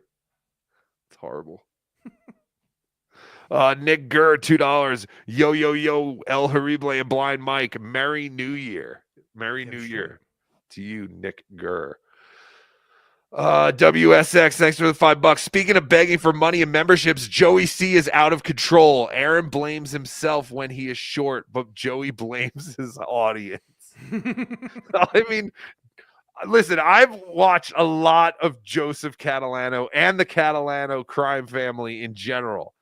And there is one hypothesis I have come up with based on my research, and that is they all might be a slight bit retarded. So Well, that's what I was going to. I think the main difference in what makes Aaron so fascinating is I like Joey C. I got no problem with the man. Would it be fair to say he's a little unhinged? yes, Yeah. 100%. That's the difference with Aaron. Aaron presents as a regular human being, and that's what's interesting about it. Almost, sort of. Yes, Yeah. there are points where you go, okay, this guy is a total lunatic. Sure, But once you get under the hood and yes, move around, yeah. But if you were to talk to Joey C or Aaron Hemholt for just 5 minutes, you would walk away going, "Oh, Aaron seems like a pretty normal guy." That Right. Joey C is out of his fucking mind, though. right. I agree. Ace Jeffrey Durian, $3. BM FMK from SJ, Aaron, and Shuli. You must remember Jeffrey Gurian, right? I From do. Roman Fez? I do. John thought that was his name, the guy's name that stole his phone. Yeah. He kept saying Jeffrey Gurian I stole know. my phone. I caught it immediately, and I was in a Discord, and I was like, I think John just said Jeffrey Gurian, the comedy dentist, that he was hanging out with him and Kate. Like, Kate just hangs out with these ghouls. Like, what is wrong with her? Hello, John. You mind if I borrow this? Yeah. Hello, John. I'm just jumping around doing comedy. It's great, Ron. Yeah, I never got Jeffrey Gurian, but it is apparently Jeffrey Durian because other people did catch on to that too and mentioned it to John. He was like, "No, I know that there's a dentist guy. It's not the same guy." I figured it's Fez Watley. Yes. He stole my phone. Dang Lizard, $3. Blind Mike can't read a room and has no insights. There you very go. hurtful. That's disgusting. Diablo Sandwich, $5. Shuli's show is equivalent to three guys talking about the fact that the sun rose today. We get it. He's not wrong, but it's an unfunny and uninteresting take. Well, there you go. Right. I mean, it is hard to talk about literally the same guy every day and to do it 2 times a day sometimes. And yeah, that's where, like, when John says, like, hey, if I go away, you're fucked. Right. I don't think that's true of me or you or Carl or, like, yeah. But it is true of Shuli, right? Like, yeah, because he doesn't. That's what he talks about is John. 100%. I mean, even though there was that period during the first DabbleCon where John was away from November until like June. Yeah. And that's when DabbleCon 1 happened. And we had plenty of back catalog stuff. I mean, there's always plenty of shit. But yes, I mean, eventually it would get very old and tiresome. But here's what Shuli never has to worry about is John will be back in at most 2 weeks, 3 weeks. See, I'm saying 2 days. He's gonna do this for 1 day, and then he's gonna go back and be like, everyone was missing me. I had to come back. I got so many messages about people missing me. I had to do it. I had to do it. I had to come back. But he's ridiculous. Labyrinth Mystic, thanks for the $2. 2 shows, Uncle Rico and Blunder Years. Oh, that's right. They do Blunder Years now. So that's the 2 shows. Yes, Uncle Rico is the present, and then the Blunder Years is the past. So there you go. Shuli has also been starting to cover Eric the Midget. I have heard that, yes. Which is interesting. So he's trying to diversify his portfolio. Yeah. But that's smart. Like, that is what you surely should do that for like every whack packer. He should, because with them. Exactly. He was there. I mean, we're all guys who do shows about like I talk about Ron and Fez, but I was never there. Like, even Dr. Steve would be a far better guy to talk about Ron and Fez to than me. But I was just such a huge fan. But yeah, it would be interesting if Shuli could talk to past Stern Show people, or even just about that, like play old Jeff the Drunk segment or whatever. Yeah, and maybe give a behind the scene, like what was going on, like how much of a pain in the ass was this to deal with. Yeah, there's definitely, he has something that he definitely could fall back on. That's why I don't think John's plan is going to work very well. But again, I don't think John's plan is. It's not even really a plan. No, it's not a plan. It's not, because he keeps bragging about his numbers recently. He talks about how much money he's been making. Why would you leave? Well, here's the other thing too, is that when he left for 8 months, which even like 8 months, he brags about that. Like, I really did it. Like, if you quit smoking for 8 months, no one's Right. patting you on the back years later. Like, Yeah, hey, it's like- you really did it, man. Yeah, it was great. You know, that But that time, he just went away. One day, he did his show, and he was like, I'll see you tomorrow. And then he just left. He disappeared. Yeah. This time, on December 13th, right. he was like, I swear, I'm done with you people kicking me around. Yes. So we'll just do 2.5 more weeks of it. Right. And then I'm out of here. Yeah, that's why 100% with you. You're absolutely right. And it's like anything. If you talk about something, you're most likely not going to do it. The whole thing has just been a money grab. But you're right, because the first time he did it, he was so pissed, he just left and he didn't come back. No announcement, because even it was on November 1st. His last show was October 31st. It was Halloween, and then literally the next day, everyone got charged for their Patreon, and he was gone. Yeah, it was amazing. 2 more here. Sure, I'm one copyright strike away from being where Nick is, but it's funny now. Yes, exactly. It's always funny when it's not happening to you. That's true. When Yes, you I are invest when you're my under mo- arrest, when you also have legal wranglings going on, maybe don't take a victory lap just yet. Well, that's the thing. He's like a bird or something, like, don't birds have like really short memory spans or something? Like, doesn't he realize he's in the shit right now? Like, he thinks just because it's not actually going on currently, like. And what's always grossed me out about Aaron is like there's parts of Aaron where I do empathize with him, and like it is tragic that he walked into a guy's house with his wife one day and left without her. Like Right. what he considered a friend. Right. Like that is a sad story just knowing those details. But when he's like, I mean, it justice served because Nick Rekieta's kids were in the house. There were another group of kids in that house. Do you care to guess whose they were, Aaron? Like that, you can't act high and mighty like Nick finally getting what he deserved. All right, kids, let's get out of here. Right. It's ridiculous. Yeah, he pretends like he has no involvement or he has his own shit going on. It's always, as long as someone else is suffering, it's another win for the toe. Why is this not? Oh, Yes, I invest my money. I invest in shitty woman-sized Vikings jerseys. You sound like the guys I swallow behind the dumpster. You sound like you have AIDS. I'd hit that. I too would hit that if I could trick people into believing I am straight. She's a good egg. it's fantastic. Have you gotten any information on the Ray DeVito arrest? No, I've not. There were rumors that Ray DeVito was arrested after an altercation at a Sheetz. I don't know.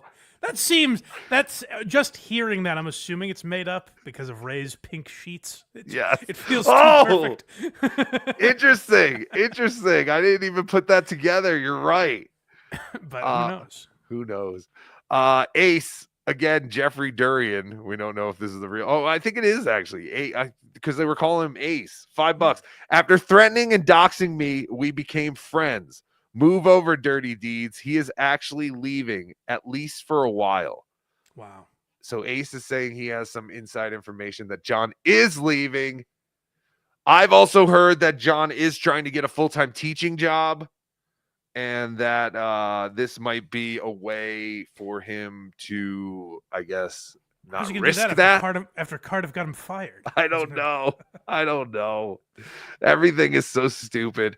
But one last thing before we go.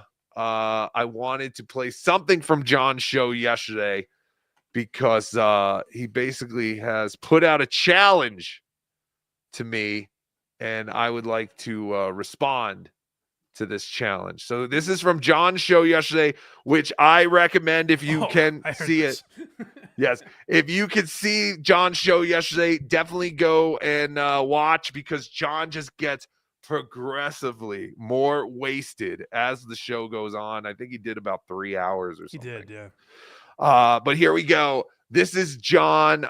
Someone, why you trash me, brought up a super chat that says, your thoughts on Rocco telling everyone next time he sees you, he will ask the same question to your face until you answer it. So here we go. This is John's answer to this super chat. Your thoughts on Rocco telling everyone next time he sees you, he will ask the same question in your face until you answer it.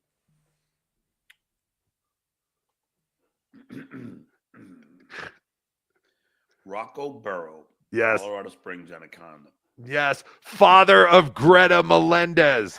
Greta Melendez, who was so ashamed of her DNA, she had to literally remove it from her body and change her name. Yes, John Melendez, father of Greta Melendez. Why does he say it that week? Colorado Springs Anaconda. Because he thinks that's not him doxing me. Because he's not exactly giving my address. He's just giving elements. Like, I just say Rocco Anaconda. I don't know what anaconda means. I like when he coyly gives out a phone number, but he can't Yes. think of any things. He's like 3, and then Cinco, and then Cinco, and 7 Mary 3, and Ocho, and I was I don't know, I was drinking a 5th of vodka the other day, and yeah, it's because he thinks he's cute, he thinks he's clever. what is that going to do? Like, so now someone knows where you live, I guess. Yeah. So I know John is always into showing where I live. So that's why I don't have any problem bringing up the 2 citations that John recently got when animal control came to his house to look for his pets that they were being told were being neglected. I forgot. I have that. So I have 2 citations of John Melendez. They do have his address, but hey, everyone has his address. I don't know. What do I know? Hold on. Shit. I have a new computer and I haven't logged into this email yet, but you're all going to be very excited to see this. Since he's so willing to always put up my address, why should I have any qualms about showing a public record that anyone can find, which shows that John was cited the other day when the police, or not the police, the animal. What they say happened? Is there any information? Hold on one second. I'll get Robin. Okay. How can I show? Yeah, fuck it. Who cares? All right, here we go. So this is it. Here's I'm gonna stop that one real quick. I totally forgot I had this. This is great.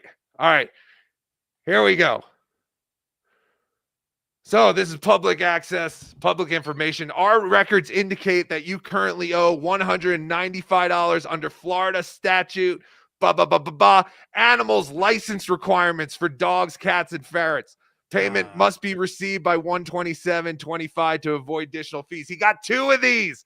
2 of these. John Edward, 1716. I don't know. Is it 11 o'clock yet? Oh, wait, it's all on the screen. You can just read it. So that's that. John got 2 of these, apparently. And again, I don't like to get in the mud. I'm not a mud shark. I'm not a middle-aged white woman who bangs black men. Sure. Like John's mom. Not that she's middle-aged anymore. But, yeah, fuck John.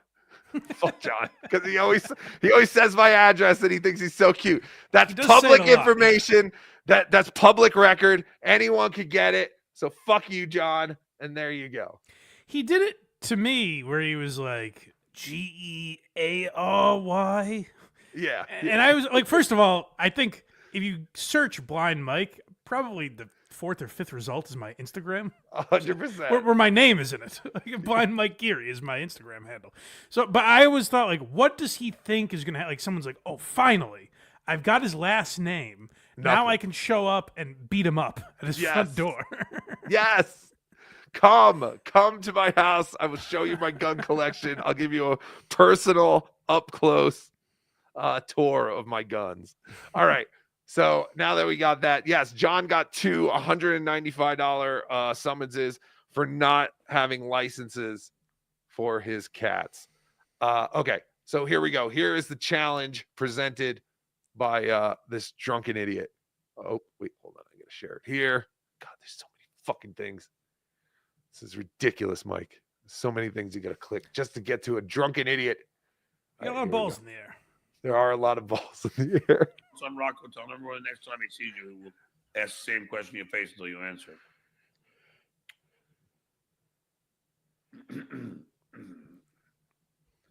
Rocco Burrow, Colorado Springs, Anaconda. I beg you to. Okay. I already said I was. I'll pay you. Deal. Deal. I will pay you $100. Deal. The big bucks. Say that again. Accepted. Accepted, John. $100. No problem. $100. You've said it at least 4 times. I will do that, and then you will give me $100. Can you imagine $100 though? Dude, that's more money than you've ever seen in your life, Blind Mike. He's like, I'm going to make it really enticing. Yeah. I'm going to add one Benjamin Franklin to the mix here. Yes. Mark my words right now. $100 to say that to me again. Whoa. Because now I won't be staying in that hack law. Oh, I'm not allowed to say, in my honest opinion. Okay, so this is ridiculous. So basically what he's saying here is that the reason, Mike, I've heard on good authority, this is one of those things he thinks about, like maybe not every day, but he thinks about it a lot. The fact that he did not just punch me in the face. It's his jerk store moment. Yes. What I should have said. God damn it. You are a genius. It is his jerk store moment. Dabbling Dan has told me that he has brought it up. So he brought it up so many times to him. He thinks about it almost on a daily basis. He wishes he hit me in the face. He's going to now tell you the reason he didn't do that is because he didn't want to jeopardize his friend Vincent and Bessie's Borgata good standing with the hotel. Yes. Yeah. Because he was staying in his room because he can't fucking. This idiot wants $5,000 plus airfare plus a room to come to AC again. That will quickly go down to $500 spending money. Airplane. Just pay for my drinks. Yes. Airplane and a hotel. 2, just get me a plane and a hotel and I'll be there. He's getting nothing and he will be there because he thinks. I saw what happened last year in AC. John was treated by a celebrity, by either people who meant it or didn't really mean it. They might have been trolling him. They might have not. But John had the time of his life because he felt like a real celebrity again for the first time in a long time. So John will absolutely be in Atlantic City, and I will absolutely ask him that question again, and I will absolutely hound him for that $100. Not defamation. I'm allowed to have my honest opinion. But that hack dwarf. Also allowed to call someone a hack lawyer, by the way. Yeah, It's not defamation. He's an idiot. Well, because he was being sued because of that tweet that said that I would never use in Bessie law. They're, all this shit. Patient. I didn't want to get him thrown out of the hotel. I didn't want to, because I'm a nice guy. I'm a nice guy. If you run into me again, Rocco. Yes. And I will pay you. Well, I don't want to see like No. Don't start going back. You're giving me $100 to ask you this question, you drunk deadbeat fuck. No givesies backsies. Yeah, no, don't be a Native American giver. Don't be a Lily Bell giver, you son of a bitch. I'm getting that $100 from you after I ask this question. And you know what, John? When you least expect it, expect it. I'll wait. Pay you to beat the fuck out. I mean, in the box room, of course, YouTube service. But I don't think YouTube cares if you're paying me to beat the fuck out of me, John. YouTube terms of service. YouTube terms of service. He's such a delusional fuck. He thinks that just by saying YouTube terms of service. I want to play this out here. You say, you walk up to him in Atlantic City. Yes. And you're like, hey, John, it's me again. I just wanted to ask if your daughter has ever queefed in your face. Yes. And he says, all right, there's a boxing ring in Queens. We're going to go there. We're gonna get some breakfast. I want everyone to be nourished. And YouTube, the algorithm's going, oh, this guy's threatening another streamer. Oh, wait a minute, but he is saying it's in a boxing ring, so that's legal. All right. False alarm. Don't take John Melendez's channel down. He's talking about boxing, you guys. You guys all remember the cabbie fight. He's a pro. Fucking idiot. Idiot. I beg you to. How's that? No, you're paying me to do it, and I'm doing it. I would have done it for free, stupid, but now you're paying me to do it, and I'm getting your $100. See what happens. Yeah, we're going to see what happens. Same thing that happened last time. Nothing. Imagine the video. Like, his kids one day will find a video of you going, "Hey, John, it's me again. Has your daughter ever queefed in your face?" Whatever the question is. Yes. And then he punches you. And then you say, "Can I have my $100?" Yes. And he's like, "Yeah, here you go." All right. Well, it is fair. A deal's a deal. A bet's a bet. Yeah, remember, John, you held Carl up to the bet that one time. So you made a bet. I accept. You didn't even make a bet. I don't even lose anything if I don't do anything. You just said you're going to pay me $100 if I do it. You gain $100, and you've been punched by the Duke. You Yes. can brag to your friends about that. Oh, it's going to be exciting. So exciting. All right. We have a couple of super tips, super chats, all that stuff. And we're going to call it a day. Again, Black on Black on this channel at 2 p.m. Eastern. Be sure to be there. Drop the potato and hire the blind guy. Milton is not a comic. He's, in fact, a hack. I might have to drop the potato and just go full time with Blind Mike. I appreciate that. And make I've this. always said I'm a big fan of Rocco and all of his many friends that he broadcasts with. I appreciate it. Thank you. And I am a big fan of yours. Dabble Babble, $5. John hopes one of his cult followers does the same to you as they did to Mumbling Nick. What did they do to Mumbling Nick? I don't know. I don't remember. I mean, I guess they doxed him, but did they go to his house or something? Like, what are they? I don't know. Yeah, by the way, you shouldn't do any of that shit, but it usually results in nothing. Like, yeah, I don't think you should give out anyone's address or phone number or any of that shit. I think it's very annoying to have to deal with. It's an invasion of privacy. But, like, I don't know what John thinks is going to happen to these people that he does it to now. He's an idiot. And, yeah, and I don't feel bad at all about showing John's because he's a fuck.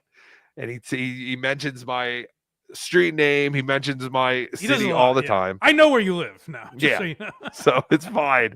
Bakuki Joe, $5. We need a character called the Colorado Springs Anaconda. Oh, that's not a bad idea. I gotta go get a snake puppet. That's fantastic.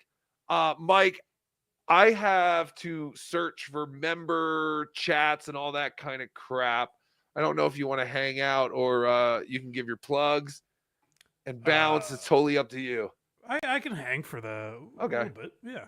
Let's do that. Unless then. you want to get rid of me. No, not at all. I just don't want to waste it. Again, I don't ask people to do my show just because, like, I'm like, oh, fuck you. Like, I have I choose who I want to be on my show today.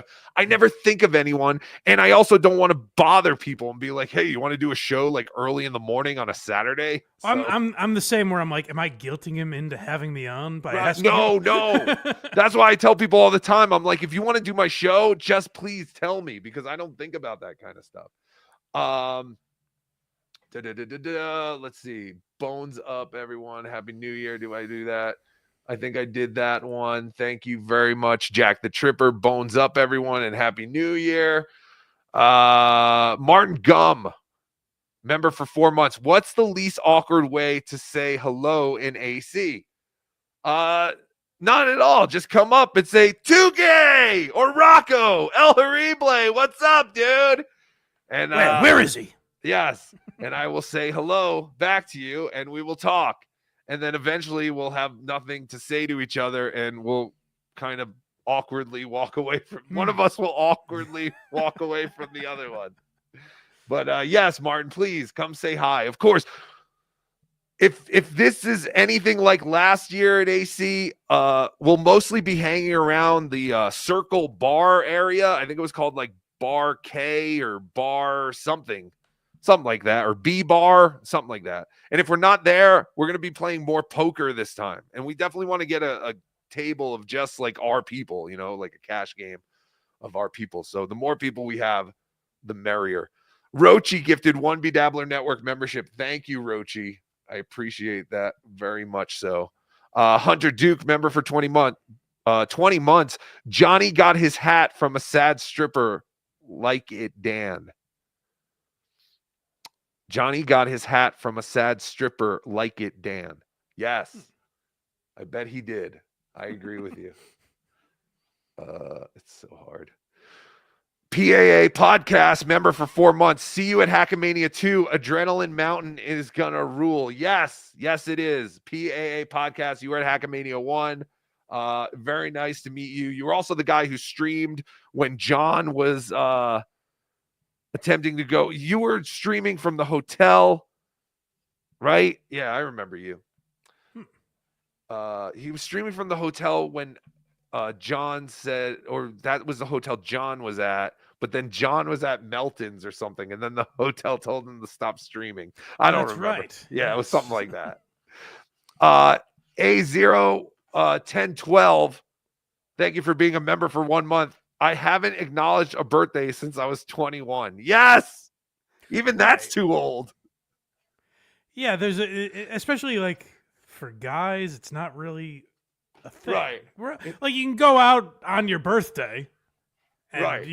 Maybe a buddy buys you a drink or something, but it shouldn't be this thing like, hey, everyone, guess what day it is? Guess what we're doing? I'm 38 or whatever Aaron is now.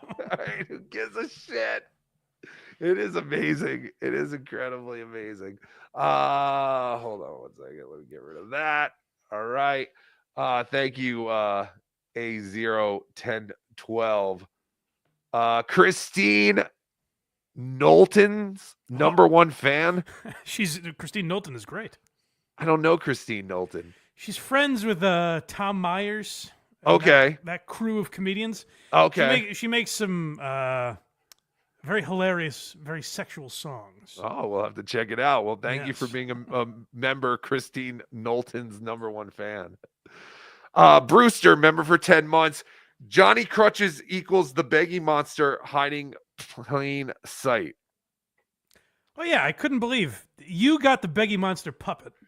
Patrick has the Beggy Monster voice. I got nothing out of this thing. Well, I can send you the puppet. No, it's fine. This was a puppet that was supposed to be like a turd, and it literally has like cum dribbling from the sides of its mouth and stuff, and it just looks perfect for the Beggy Monster. But the Beggy Monster that they use is like you with green skin or something. Oh, really? Yeah, it's just like a monster. It's interesting. Thank you, Brewster. Appreciate it.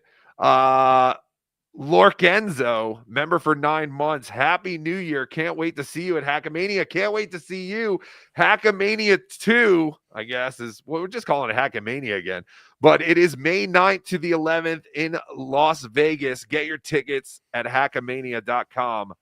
Promo code Tukey and save 10%. Also, if you're going to book at the Plaza, which is the casino that it's being held in, if you sign up for their mailing list, you'll get 20% off your booking, and it absolutely works because I did it. Oh, nice. So definitely do that if you're going to book at the Plaza, and I recommend you book at the Plaza because I think that's where everyone's going to stay. Oh, that's where I was going everyone's to gonna say be. I stayed in that area for Skankfest. Yes, and, the Circa is very nice. If anyone's looking for, I said that too. The Circa is by far the nicest, probably casino hotel, and has the best vibe down there. But again, everything's going to be happening at the Plaza, so I would assume. I would say stay at the Plaza then, because walking on Fremont Street at night, it's amazing. Mayhem. It's mayhem, dude. The fact that there are like 5-year-old kids out there at 3:30 in the morning hawking their like hip hop career. Their parents are making them rap and shit.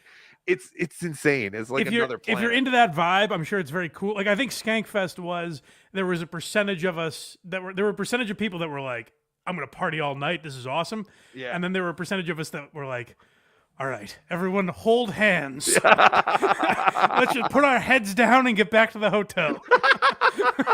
That's hilarious. Where did they have Skankfest exactly? There's basically an abandoned mall on Fremont Street Interesting. from the Circa. I don't know where the plaza is, but if you're from the Circa, then you go past the Golden Nugget. It's at like the end of that little street. Oh, okay. Yeah. Yeah, I don't remember that. The plaza, I think, is exactly across Fremont Street from the Golden Nugget. Okay, so you're basically right next to where they had Skankfest. Okay. Yeah, that's all. It's going to be awesome. It's going to be a really good time. It's going to be a great hang. Everyone come. Hackamania.com for your tickets and promo code Tukey. The DRWC show, member for 12 or 15 months. El Haribles and Blind Mike, truly the mega powers. Thank you. Yes, and I can't read, so please forgive me. I know. Yeah, but I can't read with my fingers either. John Earmites, member for 19 months. Happy New Year. Thanks for saving the show today, Blind Mike. Yes. I do what I can. El Harible had it on his own, but I just wanted to chime in. Not at all. No, you did. You saved me, and I appreciate it. Iwa gifted 5 Bedabbler Network memberships. Thank you. And yes, I'm going to leave this up for today, and then I think after today I'll make it members only because I don't have any members only thing. I have to make members only, and this wasn't really a planned show, but I like to give everyone an opportunity to see it live for a little bit, and then we'll throw it up. That one was red. Melissa gifted 5 Bedabbler Network memberships. Thank you very much, Melissa. Much appreciated. And finally, I think we have one more super tip. Oop, let me get rid of that. And I think we can get out of here. So, Rocco, here we are in Atlantic City. Has your son ever queefed in your face? Oh, no. Now I need to beat Blind Mike in an IQ test to get my money back. Oh, we have a couple of that was actually pretty good. I forgot that my voice is on there now. Yes, that's perfect. That's the closest to the actual voice that I've heard on here. Well, yeah, there was an extensive I guess there's a new way to do it that Moody used with my voice. I gave him, so with StreamYard, it's great, and I never used this before, but if you record your episode on StreamYard, it'll take everything and separate the tracks. Yeah. So I gave him one of my El Harible shows, and he had like over 2.5 hours of just El Harible talking. And then the voice is so unique that I had to like read specific lines because they didn't think that the voice was really his or something. So there was a lot going into the El Harible voice that actually made it really good. Nice. But it is one of the better ones now. Why you trashing me? Thanks for the $2. Rocco's tombstone will say, I shouldn't have trashed John's kid. Yes. I like the idea that your family has to put that on there. Like, it can't be your decision. Yes. Then remember, my parents, my real mom and dad they were both on John's side when I was trashing his mom. So they are Stuttering John Army members. And I don't know if they'll feel good about putting this on my tombstone, but they will do it. I will tell them if John does kill me in AC, this is what you have to put on my tombstone. I shouldn't have trashed John's kid. I crossed the Duke. I crossed the Duke. Mr. Doodle, thanks for the $2. I could easily beat up Blonde Mike. I don't believe that at all. I feel like it's possible. I think Mike would kick your ass, Doodle. If I get my hands on you, then it's tough. But. Average Cracker, thanks for the $10. Tukey should make Aaron a beggy monster. He could have the beggy monster peering through a window during the show, or he could have him coming out of his butt one morning. So many options. Hello. There's the beggy monster. There he is. Oh, you mean have him peek through the blinds on in my window? That would be fantastic. Thank you, Average Cracker. Troy Smith, $1.99. Happy New Year, gents. Tukey 2.0 coming 2025. Troy, I actually was going to contact you and ask you how that's coming, but I don't want to bother you. So I'm glad that you wrote that. Troy does have a Tukey puppet that a woman, a very talented woman, brought to the Detroit show. And the eyes and the nose are just a little too small, but everything else is perfect. So Troy Smith has the task of recreating Tukey with that puppet. Wow. And Tukey 2.0 is coming this year. It's very exciting. Yes, get excited. The Ghost of Mr. P 199. Happy New Year, Tukey. I hope Night Raw dogs your back end. How dare you, you son of a bitch. The ultimate revenge. The ultimate revenge. Labyrinth Mystic, $2. Happy to play or be permanent dealer for poker. Well, in AC, they'll have dealers. You know, they have people. Yeah, I'm like, we go to the poker room and they're like, all right, there's your table, there's your deal. We go, no. We brought our own dealer. We got a guy. We got a guy. Don't worry, just set us up with chips and everything and cards. Well, we have a dealer. Labyrinth Mystic, but I would love for you to play poker with us, Labyrinth Mystic, if you're going to be there, please. EFS, $20. Thank you so much. Can't wait for AC. When is everyone getting to town?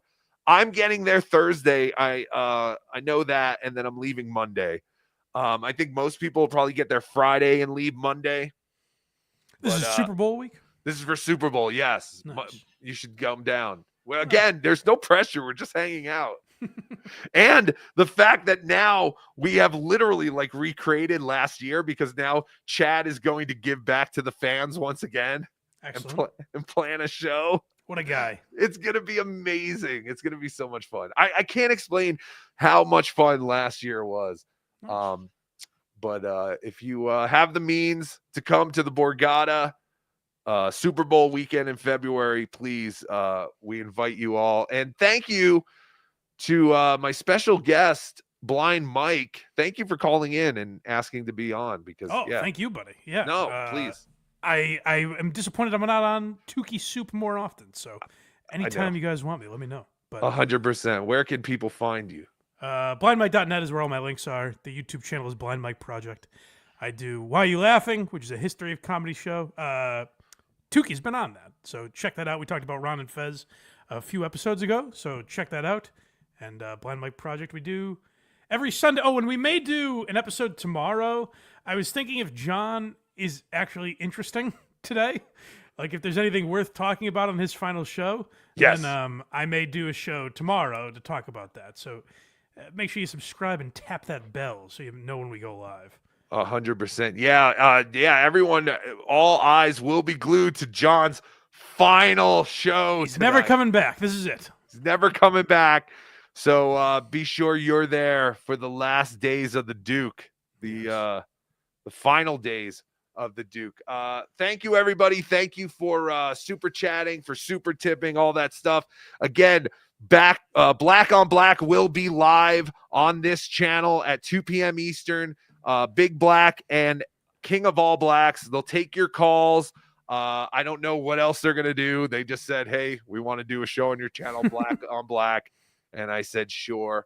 Go to tukeysoup.com for all things related to me. Have a wonderful Happy New Year. And Tukey will be on tonight with Patrick for an NLO show where I will be drinking pina coladas, homemade pina coladas. I drink one time a year, and it's New Year's Eve now. Oh, nice. So, yes, it'll be very exciting. Again, Blind Mike, thank you so much. Thank you, buddy. For hanging out. BlindMikeProject.net. BlindMike.net. Oh, sorry. BlindMike.net. I stink. Blind Mike Project on YouTube. Correct. BlindMike.net website. All right, guys. Happy New Year. And remember to always be dabbling. Sit, Eugene, sit. Good dog.